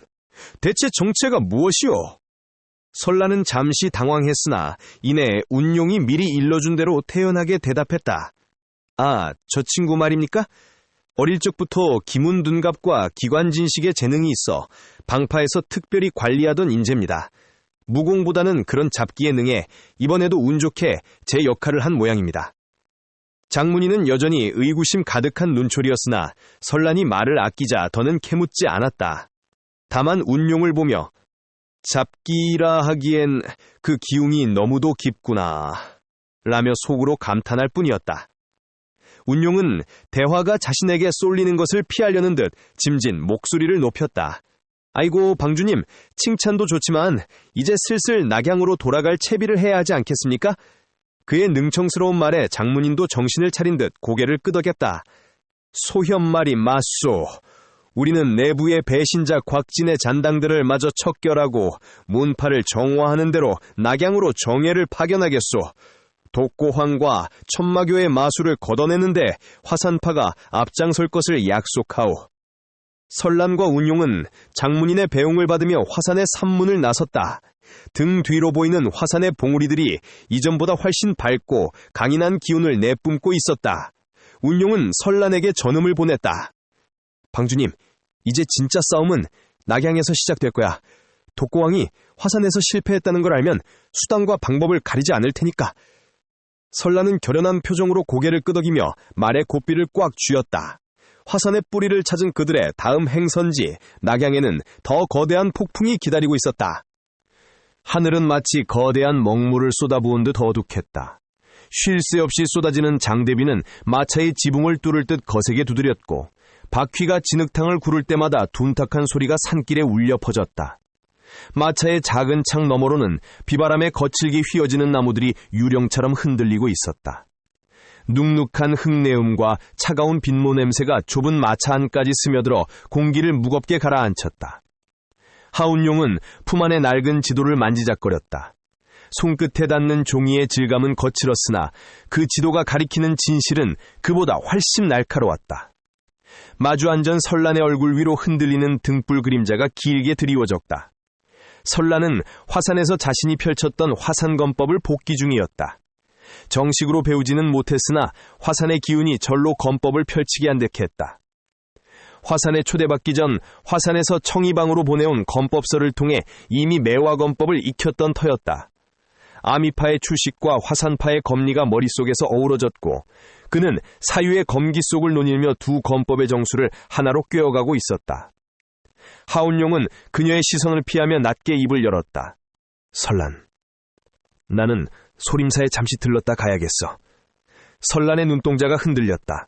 빗소리 때문에 그의 목소리가 작게 들릴 법도 했지만 그 안에 담긴 무게감은 천둥소리보다 뚜렷했다. 소림사? 여기서 길을 꺾으면 청이방까지만 한참을 더 돌아가야 해. 갑자기 왜 그래? 하울룡은 자신의 가슴 부근을 지그시 눌렀다. 겉으로는 평온해 보였으나 옷자락 너머 그의 안에서는 제어할 수 없는 파괴적인 압력이 소용돌이치고 있었다. 그것은 마치 날카로운 칼날들이 몸 안에서 서로를 깎아내는 듯한 지독한 감각이었다. 만나야 할 사람이 있어.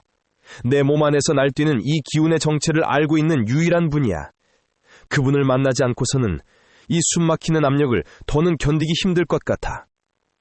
설라는 하울령의 창백한 안색에서 그가 홀로 감내하고 있는 고통의 크기를 짐작했다. 그녀는 서운함을 누르고 고개를 끄덕였다. 하울령은 마차에서 내리기 전 설란의 차가운 손을 두 손으로 감싸 쥐었다. 빗줄기 사이로 번뜩이는 그의 눈빛에는 애틋함과 신뢰가 동시에 서려 있었다. 설란, 잘 들어. 혹시라도 가는 길에 적들과 마주치게 된다면 절대로 서두르지 마. 비바람이 거세도 결국 구름은 흘러가는 법이야. 그저 여유를 가지고 흐름을 봐. 그리고 무엇보다 너 자신을 믿어. 내 안에 이미 내가 나눠준 기운이 있으니 너는 내 생각보다 훨씬 강해. 내 일을 마치는 즉시 청이방위로 갈게. 설라는 그의 손에서 전해지는 미세한 온기를 느끼며 대답했다. 알았어. 나 자신을 믿고 버틸게. 내 걱정은 하지 마. 약속대로 청이방에서 기다리고 있을게. 마차가 멈춰섰다. 하울려는 주저없이 빗줄기 속으로 몸을 던졌다. 순식간에 젖어버린 그의 뒷모습이 어둠 속으로 사라지는 것을 지켜보던 설라는 가슴 한구석이 서늘해지는 것을 느끼며 마차의 문을 닫았다. 하늘에 구멍이라도 난 듯 칠흑 같은 어둠 속에서 거친 장대비가 쏟아져 내리고 있었다. 하운용은 그 폭풍우를 온몸으로 받아내며 숭산의 가파른 계단 끝 소림사의 육중한 정문 앞에 섰다. 비바람에 젖어 무거워진 도포자락이 발목을 감싸 쥐었으나 그의 눈빛만은 빗줄기를 뚫고 타오르고 있었다. 입구를 굳건히 지키고 있던 6명의 승도가 거대한 장봉을 교차하며 그의 앞을 가로막았다. 차가운 빗물이 장봉의 매끄러운 표면을 타고 흘러내려 바닥을 때렸다. 살기마저 느껴지는 정막 속에서 하운용은 깊게 숨을 들이켰다. 차가운 공기가 배부 깊숙이 박혔다. 그는 단전 밑바닥에서부터 끓어오르는 진기를 끌어올려 사자후와 같은 외침을 내뱉었다. 온갖 표국 하운청의 아들 하운용이라 합니다. 보구 소리마저 집어삼킨 그의 목소리가 소림의 담장을 넘어 경내로 울려 퍼졌다. 빗줄기에 섞인 그의 간절함이 섞여 있었다. 방장 스님께 긴히 드릴 말씀이 있으니 부디 이 미천한 자의 청을 거두지 말아주십시오. 승도들의 서늘한 목소리가 그를 압도했다. 소림사를 지키는 자들의 기세는 결코 만만치 않았다. 소림은 세속의 인연을 끄는 곳이다. 운과 표국의 명성은 익히 들었으나 야심한 시각에 이토록 무례하게 문을 두드리는 자를 들일 수는 없다. 장봉을 든 승도의 눈빛에는 흔들림이 없었다. 쏟아지는 비가 시야를 가렸지만 그들의 형용한 안광은 하운용의 심장 끝을 겨누고 있는 듯했다. 이제 하운용에게 남은 것은 오직 자신의 진심과 목숨보다 소중한 그 말씀을 전하겠다는 일념뿐이었다. 그렇게 한참을 대치 중이었으나 운용은 사자후를 외친다. 방장스님! 방장스님! 하운용의 목청을 타고 터져나온 마지막 외침은 뇌성병력처럼 산자락을 뒤흔들었다. 폭우가 입안으로 들이닥쳤으나 그는 멈추지 않았다. 단전에 남은 마지막 진기 한 점까지 쥐어짜낸 그 소리는 육중한 소림사의 정문을 넘어 깊은 명상에 잠겨있던 사찰의 심장부까지 닿았다. 6명의 승도가 일제히 장봉을 고쳐주며 그를 압박해왔다. 살기 어린 기세가 하운용의 어깨를 짓눌렀다. 빗물인지 눈물인지 알 수 없는 액체가 그의 뺨을 타고 흘러내렸다. 그가 다시 한번 목을 놓으려던 찰나 거대한 정문 너머에서 믿기지 않는 일이 벌어졌다. 멈추어라! 낮게 깔린, 그러나 산 전체를 울리는 듯한 장중한 목소리가 들려왔다. 그 한마디에 소림을 지키던 6 승도가 황급히 장봉을 거두고 좌우로 갈라져 깊게 허리를 숙였다. 육중한 소림사의 정문이 느릿하게 열리며 그 틈새로 은은한 향나무 냄새와 노란 촛불의 잔상이 빚어나왔다. 그 사이로 한 노승이 천천히 걸어 나왔다. 눈썹은 서리처럼 희고 길게 늘어졌으며 인자하면서도 세상 모든 이치를 꿰뚫는 듯한 날카로운 안광을 지닌 노인, 바로 소림의 방장 강명대사였다. 강명대사는 쏟아지는 장대비 속에서도 가사 한 자락 젖지 않는 기이한 기세로 하운용 앞에 섰다. 그는 빗속에 처량하게 서 있는 청년을 가만히 응시했다. 운가 표국, 하운총의 아들이라 했느냐? 방장의 목소리에는 과거의 두터운 인연을 추억하는 듯한 미세한 떨림이 섞여 있었다. 하운용은 그 목소리를 듣는 순간 팽팽하게 당겨졌던 긴장의 끈이 풀리며 비틀거렸다. 방장은 직접 손을 뻗어 하운용의 차가운 어깨를 짚었다. 소림이 운가의 진빚이 적지 않거늘 어찌 이 폭풍우 속에 귀한 손님을 세워두겠느냐. 오느라 고생이 많았구나. 일단 안으로 들자꾸나. 인자하면서도 날카로운 안광을 지닌 방장은 하운용을 안으로 인도했다. 하운용은 예를 갖추기 무섭게 가슴 속 질문을 던졌다. 방장 스님, 혹시 이 절에 눈먼 소경 스님이 계십니까? 제게 가르침을 주셨던 분을 찾고 있습니다. 방장은 하운용의 질문에 멈칫하더니 기억의 저편을 더듬듯 눈을 가늘게 떴다. 소림의 정식 승보에는 그런 분이 없네. 다만 50년 전 어느 날 갑자기 절 마당에 나타난 눈만 처사에 대한 이야기는 유명하지. 그는 나타나자마자 당시의 방장 스님을 보고 어린 놈이 살림을 제법 꾸리는구나 라며 대뜸 반말을 내뱉었다고 하네. 감히 소림의 방장을 아이 취급했던 것이지. 하운용의 눈동자가 파르르 떨렸다. 방장은 씁쓸한 미소를 지으며 말을 이었다. 그날부터 그는 누구의 허락도 받지 않고 그저 마당을 쓸기 시작했네. 그러다 어느 날 이제 갈 때가 되었으니 입적하겠다는 짧은 말을 남기고는 연기처럼 사라졌다네. 시신조차 남기지 않아 모두가 신선이 되어 떠났다고 믿었지. 하운용은 입술을 굳게 다물었다. 자신이 만났던 그 눈먼 스승이 시간과 공간을 초월한 존재였음을 다시금 깨달았다. 방장은 하운용의 몸에서 뿜어져 나오는 기운을 살피며 덧붙였다. 자네의 길을 보니 소림의 정순한 기운이 뿌리 깊게 박혀있군. 그런데 어찌 그 기운이 이토록 위태롭게 소용돌이 치고 있는가? 하운용은 대활멸심법의 이름은 끝내 발설하지 않았다. 대신 천지대전에 대한 의문만을 내비쳤다. 방장은 하운용의 어깨를 묵직하게 짚으며 충고했다. 자네의 무공이 세상을 뒤흔들지라도 가장 경계해야 할 것은 바깥의 적이 아니라네. 오직 자기 중심을 굳건히 잡는 것만이 파멸을 피하는 유일한 길이지. 중심이 무너지면 자네는 마왕이 되겠지만 중심을 지키면 세상을 구할 검이 될 것이야. 방장의 가르침이 빗소리를 뚫고 하운용의 정신을 깨웠다. 하운용은 방장에게 마지막 인사를 올린 후 급하게 빗속으로 몸을 날렸다. 그가 떠난 자리에 남은 방장은 나지키 읊조렸다. 지워진 전설이 다시 살아 움직이기 시작했구나. 하운용과 헤어진 지 어느덧 이틀이 지났다. 소림으로 향하는 그의 뒷모습을 보낸 후 설라는 마차 안에서 줄곧 그가 남긴 온기를 되새겼다. 단전 속에서 갈무리 된 그의 기운은 따스했지만 시간이 흐를수록 알 수 없는 불안감이 엄습했다. 그 불안은 현실이 되었다. 장대비가 쏟아지던 저녁, 마차가 전복되고 10명의 자객들이 설란을 애워쌌다. 그들은 천마교에서 선발된 10여 명의 최정예 무인들이었다. 독고황의 지시에 따라 검술에 능통한 자들과 각파의 장문인급 고수들로 구성된 오직 청이방 방주를 제거하기 위해 길러진 살귀들이었다. 사방을 포위한 자객들 사이에서 우두머리가 비릿한 웃음을 지으며 입을 열었다. 천한 몸종 놈이랑 놀아나더니 하하하 어찌하여 오늘은 혼자란 말이냐. 자객들의 비웃음 소리가 숲을 베웠다. 우두머리는 검끝으로 땅을 긁으며 한 걸음 다가섰다. 그 충성스럽던 몸종 놈은 대체 어디로 갔단 말이냐. 설마 계급 상전 하나 지키지 못하고 겁에 질려 도망이라도 친게냐. 그는 비릿한 안광을 번뜩이며 말을 이었다. 걱정 마라. 그놈도 곧 니년이 있는 저승길로 보내줄 테니 오늘 비참하게 죽는다고 너무 아쉬워하지는 마라. 니년의 그 고운 얼굴이 일그러지는 꼴을 보니 내 기분이 아주 좋구나. 우두머리의 비웃음과 함께 자객들이 좁혀왔다. 그 순간 설란의 목덜미에 싸늘한 전율이 일었다.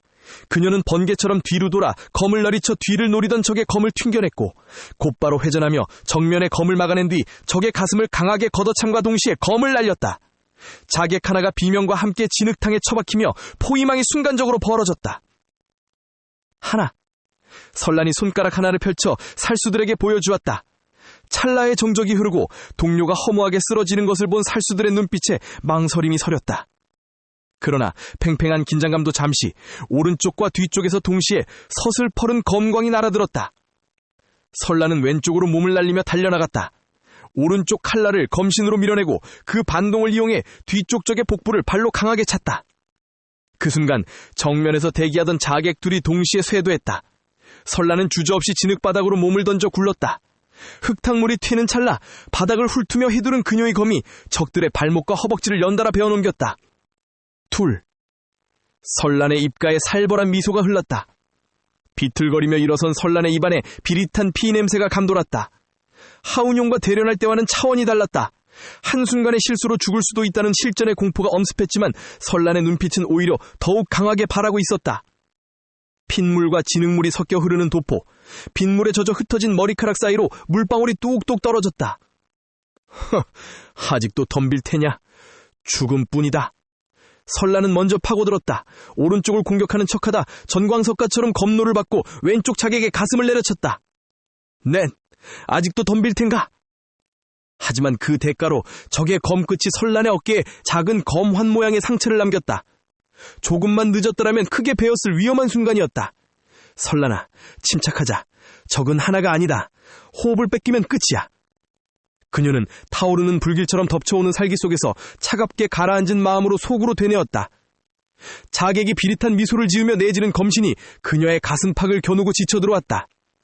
설란은 피하는 대신 정면으로 맞섰다. 찰나의 순간 그녀는 가볍게 몸을 날려 자객이 내지는 검신 위를 타고 올라가듯 공중으로 솟구쳤다. 어긋났어. 설란의 나직한 읍조림과 함께 그녀의 검이 허공을 갈랐다. 추락하는 힘을 그대로 실은 검날이 자객의 목덜미에 깊숙이 박혀 들어갔다. 단 한마디 비명조차 허락하지 않은 일격이었다. 하지만 착지하는 순간 폭우로 인해 엉망이 된 진흙바닥이 문제였다. 질척이는 진흙에 발이 미끄러지며 중심이 크게 흔들렸다. 그 빈틈을 놓칠 리 없는 다른 자객의 날카로운 칼날이 뱀처럼 파고들어 설란의 장포를 갈랐고 붉은 선혈이 빗줄기에 섞여 튀어올랐다. 5. 설란은 짧게 내뱉으며 고통을 억눌렀다. 입술을 굳게 담은 그녀의 눈에 서늘한 살초가 서렸다. 옆구리의 부상을 기회라고 판단한 또 다른 자객이 소리 없이 그녀의 사각을 파고들었다. 검끝이 허리를 꿰뚫기 직전 설란은 오히려 회전하는 탄력을 이용해 적의 품 안으로 거리를 좁혔다. 죽고 싶어 환장했구나. 자객의 당황한 눈동자가 커졌다. 옆구리 살이 훑히며 타는 듯한 통증이 전신을 때렸지만 설란은 멈추지 않았다. 그녀의 검은 유려한 곡선을 그리며 적의 목을 깊게 베어넘겼다. 풀썩. 진흙탕 위로 무거운 신형이 꼬꾸라졌다. 주변을 에워싸고 있던 흑의 복면인들 사이로 미묘한 동요가 일었다. 처음에 그 기세등등하던 모습은 온데간데 없었다. 빗소리만이 가득한 전장에서 설란은 피 묻은 검을 고쳐주며 남은 자들을 응시했다. 그녀의 장포는 이미 누더기가 되었고 온몸은 상처투성이었으나 그 기운만큼은 도리어 처음보다 더 날카롭게 벼려져 있었다. 이어지는 칼날들을 피하며 공중으로 뛰어올랐다. 땅으로 구르기를 반복했다. 이번에는 정말 위험했다. 설란이 웃는다. 연습의 효과일까 몸이 알아서 움직였다. 설란이 풀어헤쳐진 머리칼 사이로 기괴하게 웃었다. 남은 살수들의 모공은 갈수록 더 높고 날카로웠다. 어느덧 반 시즌이 지나가고 있었다. 6. 신음 섞인 목소리로 숫자를 뱉었다. 시간이 지날수록 전황은 위태로웠다. 그때 뒤에서 날아온 발길질에 척추를 맞고 설란이 쓰러졌다. 하지만 그녀는 뒤집힌 자세 그대로 적의 명치를 걷어찼고 공중에서 적이 멍해진 찰나 짚고 있던 검을 위로 밀어올리듯 적의 심장에 꽂아 넣었다. 7. 그 순간 번쩍이는 섬광과 함께 자객의 암기 한 발이 설란의 팔뚝에 깊숙이 박혔다. 설란은 비틀거렸다. 피에 젖은 발이 진흙탕 속으로 깊게 빠져들었고 그녀의 손에서 검이 힘없이 미끄러져 바닥에 떨어졌다. 그 소리가 마치 패배의 종소리처럼 들렸는지 마지막 기회를 포착한 자객이 비열한 웃음을 지으며 달려들었다. 하지만 그것은 처절한 유인책이었다. 적의 칼날이 목전까지 다가온 찰나 설란은 자신의 어깨에 박혀있던 암기를 제 손으로 움켜쥐었다. 생살이 찢어지는 고통에 비명이 터져나올 법도 했으나 그녀는 입술을 깨물며 암기를 뽑아냈고 그 반동을 이용해 적의 가심팍에 암기를 그대로 박아넣었다. 컥! 당황해 굳어버린 적의 멱살을 잡은 설란이 바닥에 떨어진 검을 낚아채 단숨에 그의 목을 베어넘겼다. 8. 이제 전장에는 빗소리만이 가득했다. 남은 자는 자객무리의 우두머리와 그를 지키는 최정의 호위무사 단 2명뿐. 설란은 떨리는 손으로 검을 지팡이 삼아 간신히 몸을 지탱했다. 시야가 흐릿해지고 의식이 암전되기 직전이었으나 그녀의 투지는 꺼지지 않는 불씨처럼 타오르고 있었다. 우두머리가 피 묻은 바닥을 침으로 뱉으며 이를 갈았다. 독한 년, 청이방 방주를 우리가 너무 우습게 봤구나. 하지만 이제 정말 끝이다. 니년이 아끼던 그 몸종놈 곁으로 조만간 보내주마. 우두머리가 최후의 일격을 위해 검을 높게 치켜들었다. 죽음의 그림자가 설란의 머리 위로 드리워진 순간 기적이 일어났다. 설란의 단전 깊은 곳에서부터 짜릿한 환기가 몰아치더니 차가운 검신 위로 푸르스름한 강기가 서리기 시작했다. 그것은 공포의 끝에서 피어난 각성이었다. 과거 하온룡이 그녀의 혈맥 속에 심어주었던 따스하고도 강력한 기운이 생사의 기로에서 마침내 폭발한 것이다.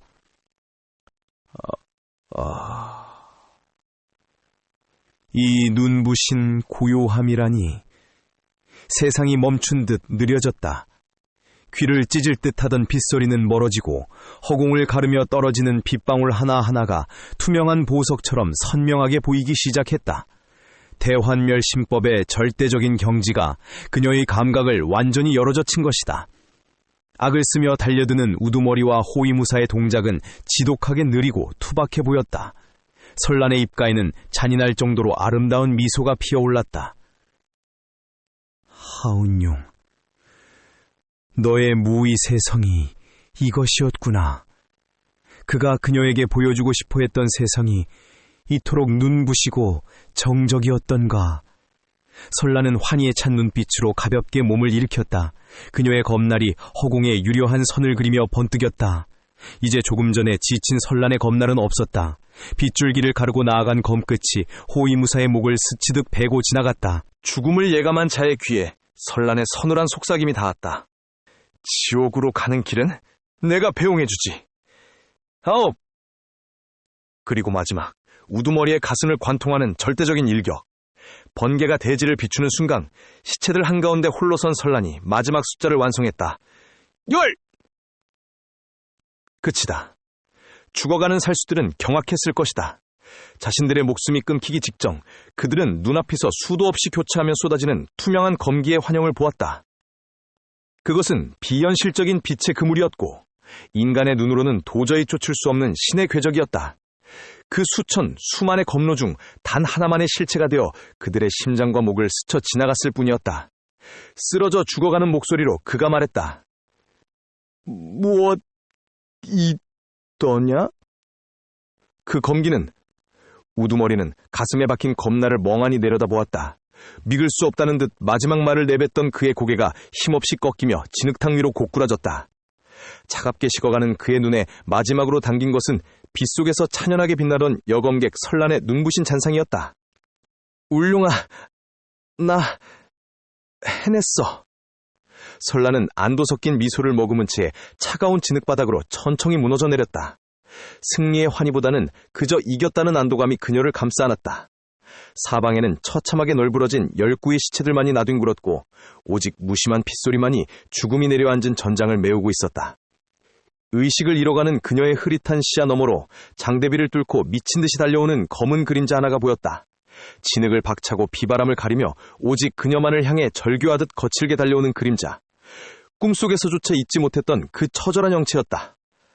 아, 왔구나. 울룡이가 왔어. 하늘에서는 자비 없는 굵은 빗방울이 설란의 창백한 뺨을 사정없이 때리며 흘러내렸다. 핏물에 젖은 머리카락이 얼굴에 엉겨붙고 전신의 상처가 빗물에 씻겨 내려갔지만 설란은 더 이상 아픔조차 느끼지 못했다. 그녀의 입가에 피어난 희미한 미소는 차가운 빗줄기보다도 애달팠다.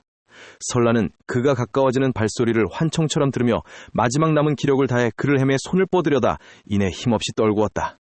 무거운 눈꺼풀이 천천히 내려앉았다.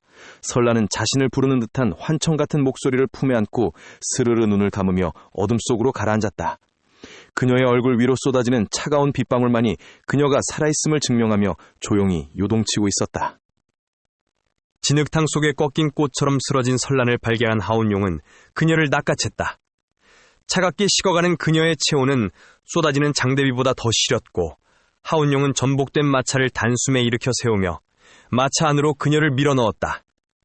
마차 내부는 비릿한 피냄새와 습기로 가득 찼다. 대환멸심법을 무리하게 극성으로 끌어올린 탓에 설란의 기맥은 갈기갈기 찢겨 있었고 단전은 바닥을 드러낸 우물처럼 공허했다. 하운용은 그녀의 등 뒤에 자리를 잡고 앉아 떨리는 손바닥을 대고 자신의 뜨거운 진기를 주입하기 시작했다. 그의 손바닥을 통해 넘어가는 진기는 설란의 뒤틀린 기혈을 하나하나 바로잡으며 타오르는 불길처럼 그녀의 전신을 감돌았다. 하운용은 자신의 내력이 깎여나가는 고통 속에서도 오직 설란의 고른 숨소리만을 갈구하며 공력을 쏟아부었다. 밖에서는 주인 이름 말이 빗줄기 속에서 처량하게 울부짖는 소리가 천둥 소리와 섞여 들려왔고 그 처절한 울음은 마치 죽어간 자들의 영혼을 달래는 곡소리처럼 들렸다. 하운용의 이마에는 굵은 땀방울이 맺혀 비오듯 흘러내렸지만 그는 미동도 하지 않은 채 설란의 생명선을 붙들고 사투를 벌였다. 두 시즌이 흐르고 빗줄기가 잦아들 무렵에서야 마부가 흑투성이가 된 채 돌아와 마차 밖에서 눈치를 보았다. 마차 안에서 희미하게 의식을 되찾은 설란이 무거운 눈꺼풀을 들어 올렸다. 하운용은 그녀가 깨어난 것을 확인했지만 반가움보다는 그녀가 짊어지게 된 무거운 힘에 대한 두려움으로 입을 굳게 다물었다. 설란은 힘겹게 고개를 돌려 운용을 바라보았으나 그의 눈에 서린 깊은 수렁 같은 그림자를 읽고는 차마 말을 건네지 못한 채 입술만 달싹였다. 마차 안에는 두 사람의 거친 호흡음과 식어가는 피냄새만이 무겁게 가라앉아 있었다. 마차는 다시 진흙길을 따라 덜컹거리며 움직이기 시작했고 여전히 매몰찬 빗소리가 마차 벽면을 매질하듯 때리고 있었다. 울룡은 설란의 젖은 손을 잠시 쥐었다가 이내 놓아버리며 창밖의 어둠을 응시했다. 마차가 지나간 한참 뒤 시체 더미 사이에서 금은 복면을 순 자객 하나가 신음하며 비틀거리며 일어났다. 그는 빗물에 씻겨 하얗게 변해버린 동료들의 참혹한 시신을 믿을 수 없다는 듯 둘러보더니 부러진 검신을 지팡이 삼아 빗속으로 사라졌다.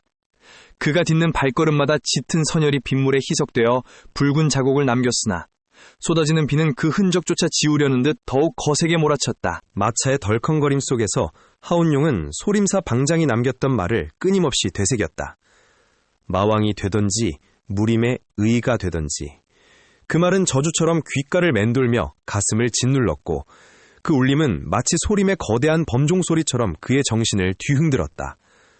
천지대전의 기운이 몸속에서 골력을 타고 올라갈수록 차가운 대환멸심법과의 균형이 어긋나기 시작했다. 두 기운이 충돌할 때마다 온몸의 뼈가 마디마디 부서지는 듯한 통증이 밀려왔고 그 고통 끝에는 모든 것을 부수고 싶다는 파괴적인 마성이 독사처럼 머리를 치켜들었다. 하운용은 창밖에 비 내리는 풍경을 보며 자신의 손을 내려다보았다. 강해진다는 것은 결국 고독해진다는 것인가? 아니면 미쳐간다는 것인가? 그는 나직이 읊조렸다. 특히 설란이 이번 전투를 통해 대환멸심법의 진정한 무서움에 눈을 떴다는 사실이 그를 가장 괴롭게 했다. 그녀는 이제 하운용이 나누어준 천지대전의 기운까지 품고 있었다.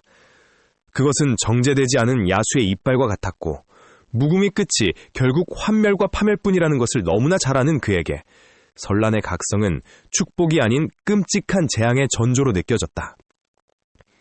그는 잠든 설란의 얼굴을 보며 깊은 고뇌에 빠졌다. 내가 너를 지키기 위해 준 힘이 결국 너를 괴물로 만드는 독이 되고 있구나. 나의 무정함이 너를 사지로 밀어넣은 것은 아닌가? 하운용은 그녀를 지키고 싶었지만 그녀의 눈에서 번뜩이기 시작한 무공에 대한 순수한 탐닉을 막을 방법이 없었다. 그와 설란 사이에 보이지 않는 운명의 균열이 깊어지고 있었고 그는 그 틈새로 스며드는 어둠을 보았다. 그는 자신의 무력이 원망스러웠고 다가올 비극적인 미래를 예감하며 조용히 탄식했다. 그의 가슴 속엔 만져지지 않는 슬픔이 하얀 서리처럼 가라앉고 있었다. 여기는 독고황의 본거지다.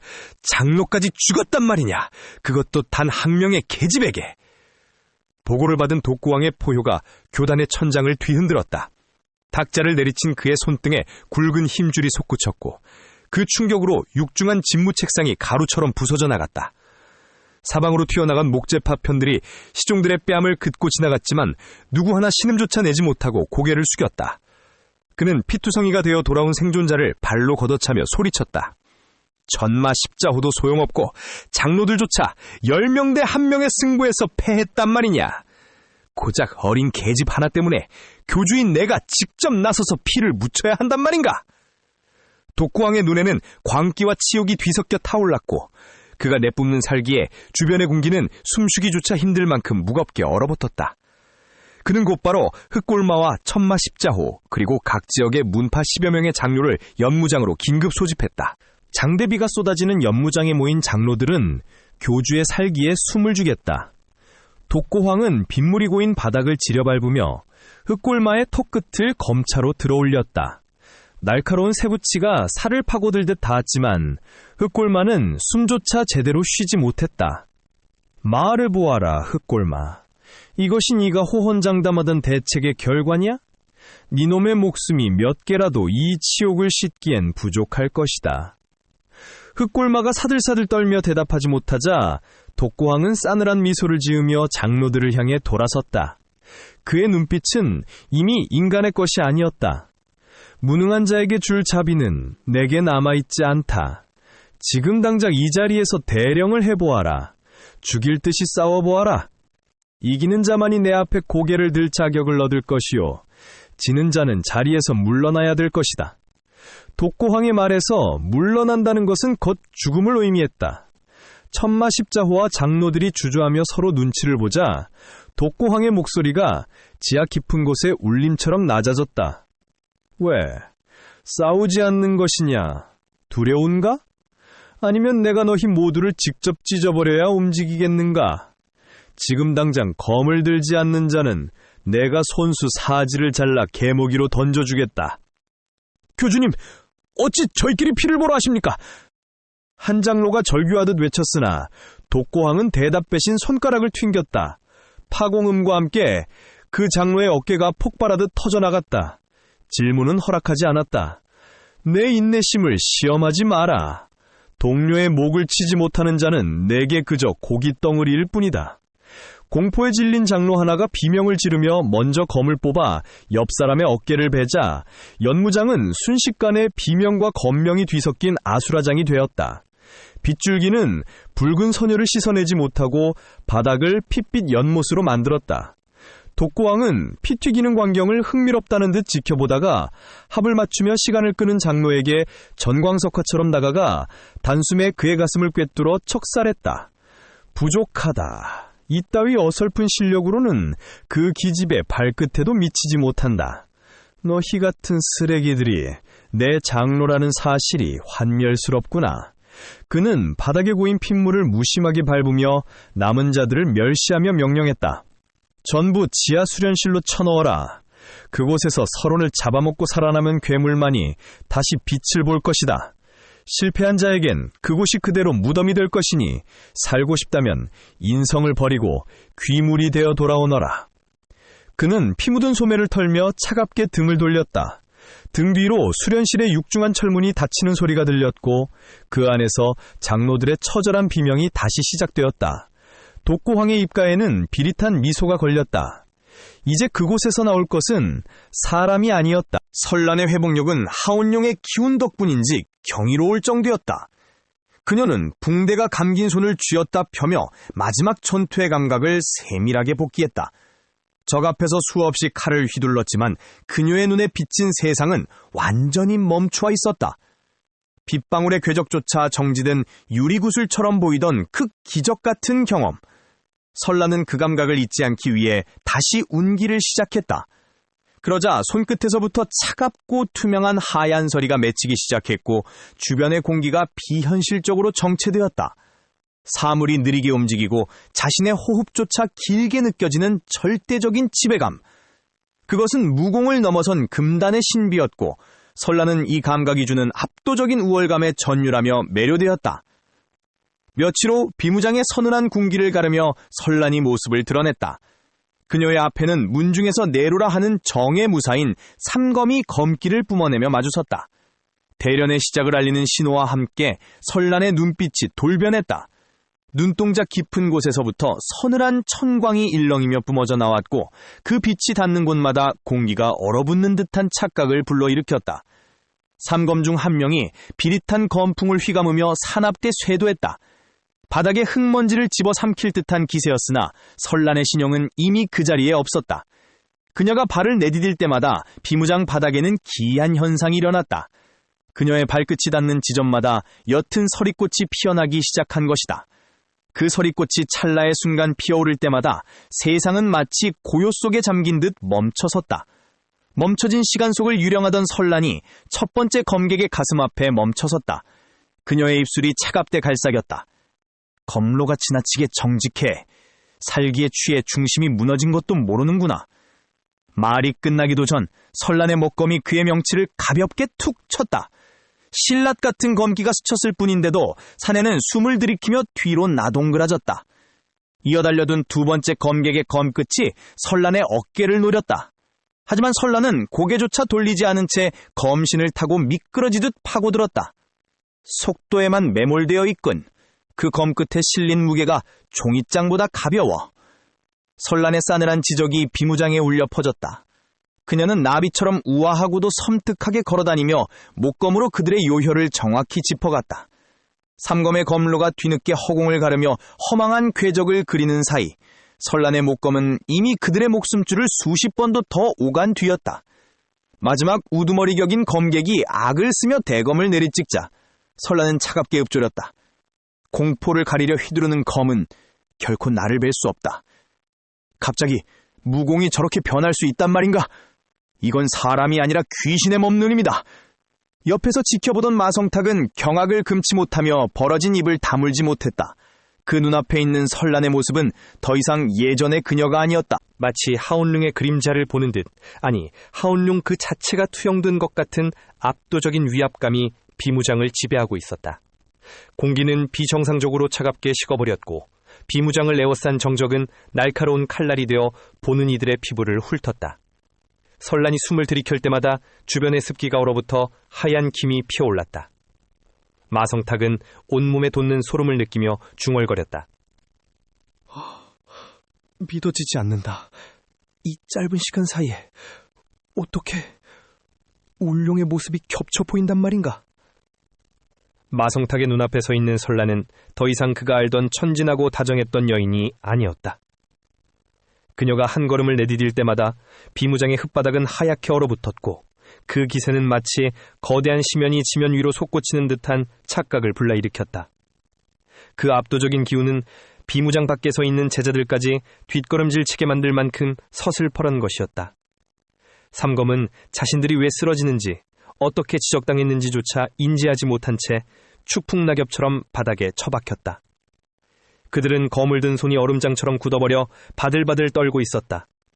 그들의 옷자락에는 설란의 목검기가 남긴 차가운 서리가 하얗게 내려앉아 있었다. 설란의 검은 예전의 화사함과 유연함을 완전히 잃어버렸다. 그 자리를 대신한 것은 서늘하고 무거운 죽음의 기운이었다. 그녀의 검 끝이 향하는 곳마다 생명의 기운은 자취를 감추고 오직 적막한 환멸의 그림자만이 길게 드리워졌다. 압도적인 승리였다. 설란은 거칠게 몰아쉬는 숨을 가다듬으며 자신의 손바닥을 내려다보았다. 손끝에는 여전히 기이한 서리가 맺혀 있었다. 자신의 의지대로 세상의 흐름을 멈추고 강자들을 유의하듯 쓰러뜨린 감각이 전신을 짜릿하게 훑고 지나갔다. 그녀의 입가에는 아름답지만 잔혹한 광기가 어린 미소가 서서히 피어올랐다. 그 미소는 마치 피어서 난들 꽃에 핀 얼음꽃처럼 차갑고도 치명적인 아름다움을 머금고 있었다. 정말 누구에게도 이길 수 있을 것 같아. 이 기분 멈추고 싶지 않아. 무공의 파괴적인 힘에 매료되어 오만한 열망에 휩싸인 설란. 그녀는 이제 자신이 가진 힘이 타인을 지키기 위한 수단이 아니라 세상을 발밑에 둘 수 있는 절대적인 권능임을 자각하고 있었다. 그런 그녀를 뒤에서 지켜보는 하울룡의 얼굴에는 깊은 수렁 같은 그림자가 그려졌다. 하울룡은 그녀의 뒷모습에서 자신이 평생을 바쳐 도망쳐왔던 마성의 잔상을 보았다. 그녀의 미소가 하얀 서리보다 차갑게 느껴질수록 하울룡은 손등에 핏줄이 터질 듯 주먹을 꽉 쥐었다. 손바닥을 파고드는 손톱의 통증조차 느껴지지 않을 만큼 그의 심장은 천갈래 만갈래로 찢어지고 있었다. 그것은 파멸에 대한 예감이었다. 설란이 강해질수록 하울룡의 가슴속 두려움은 걷잡을 수 없이 커져만 갔다. 자신이 나누어준 진기가 자신이 가르친 무공이 결국 가장 사랑하는 사람을 집어삼키는 독이 되었다는 자책감이 그를 잠식했다. 하울룡이 그토록 고민하고 평생을 밀어내며 고민하고 두려워했던 그 어둠의 길을 지금 설란이 스스로 걸어오고 있었다. 하울룡은 그 길의 끝에 무엇이 기다리고 있는지 누구보다 잘 알았기에 차마 그녀를 부르지도 못한 채 그저 무너져가는 마음으로 지켜볼 뿐이었다. 정의 길을 걷든 마의 길을 걷든 무림이라는 거대한 파도 위에서 최정상의 자리를 지켜내는 법은 오직 하나뿐이다.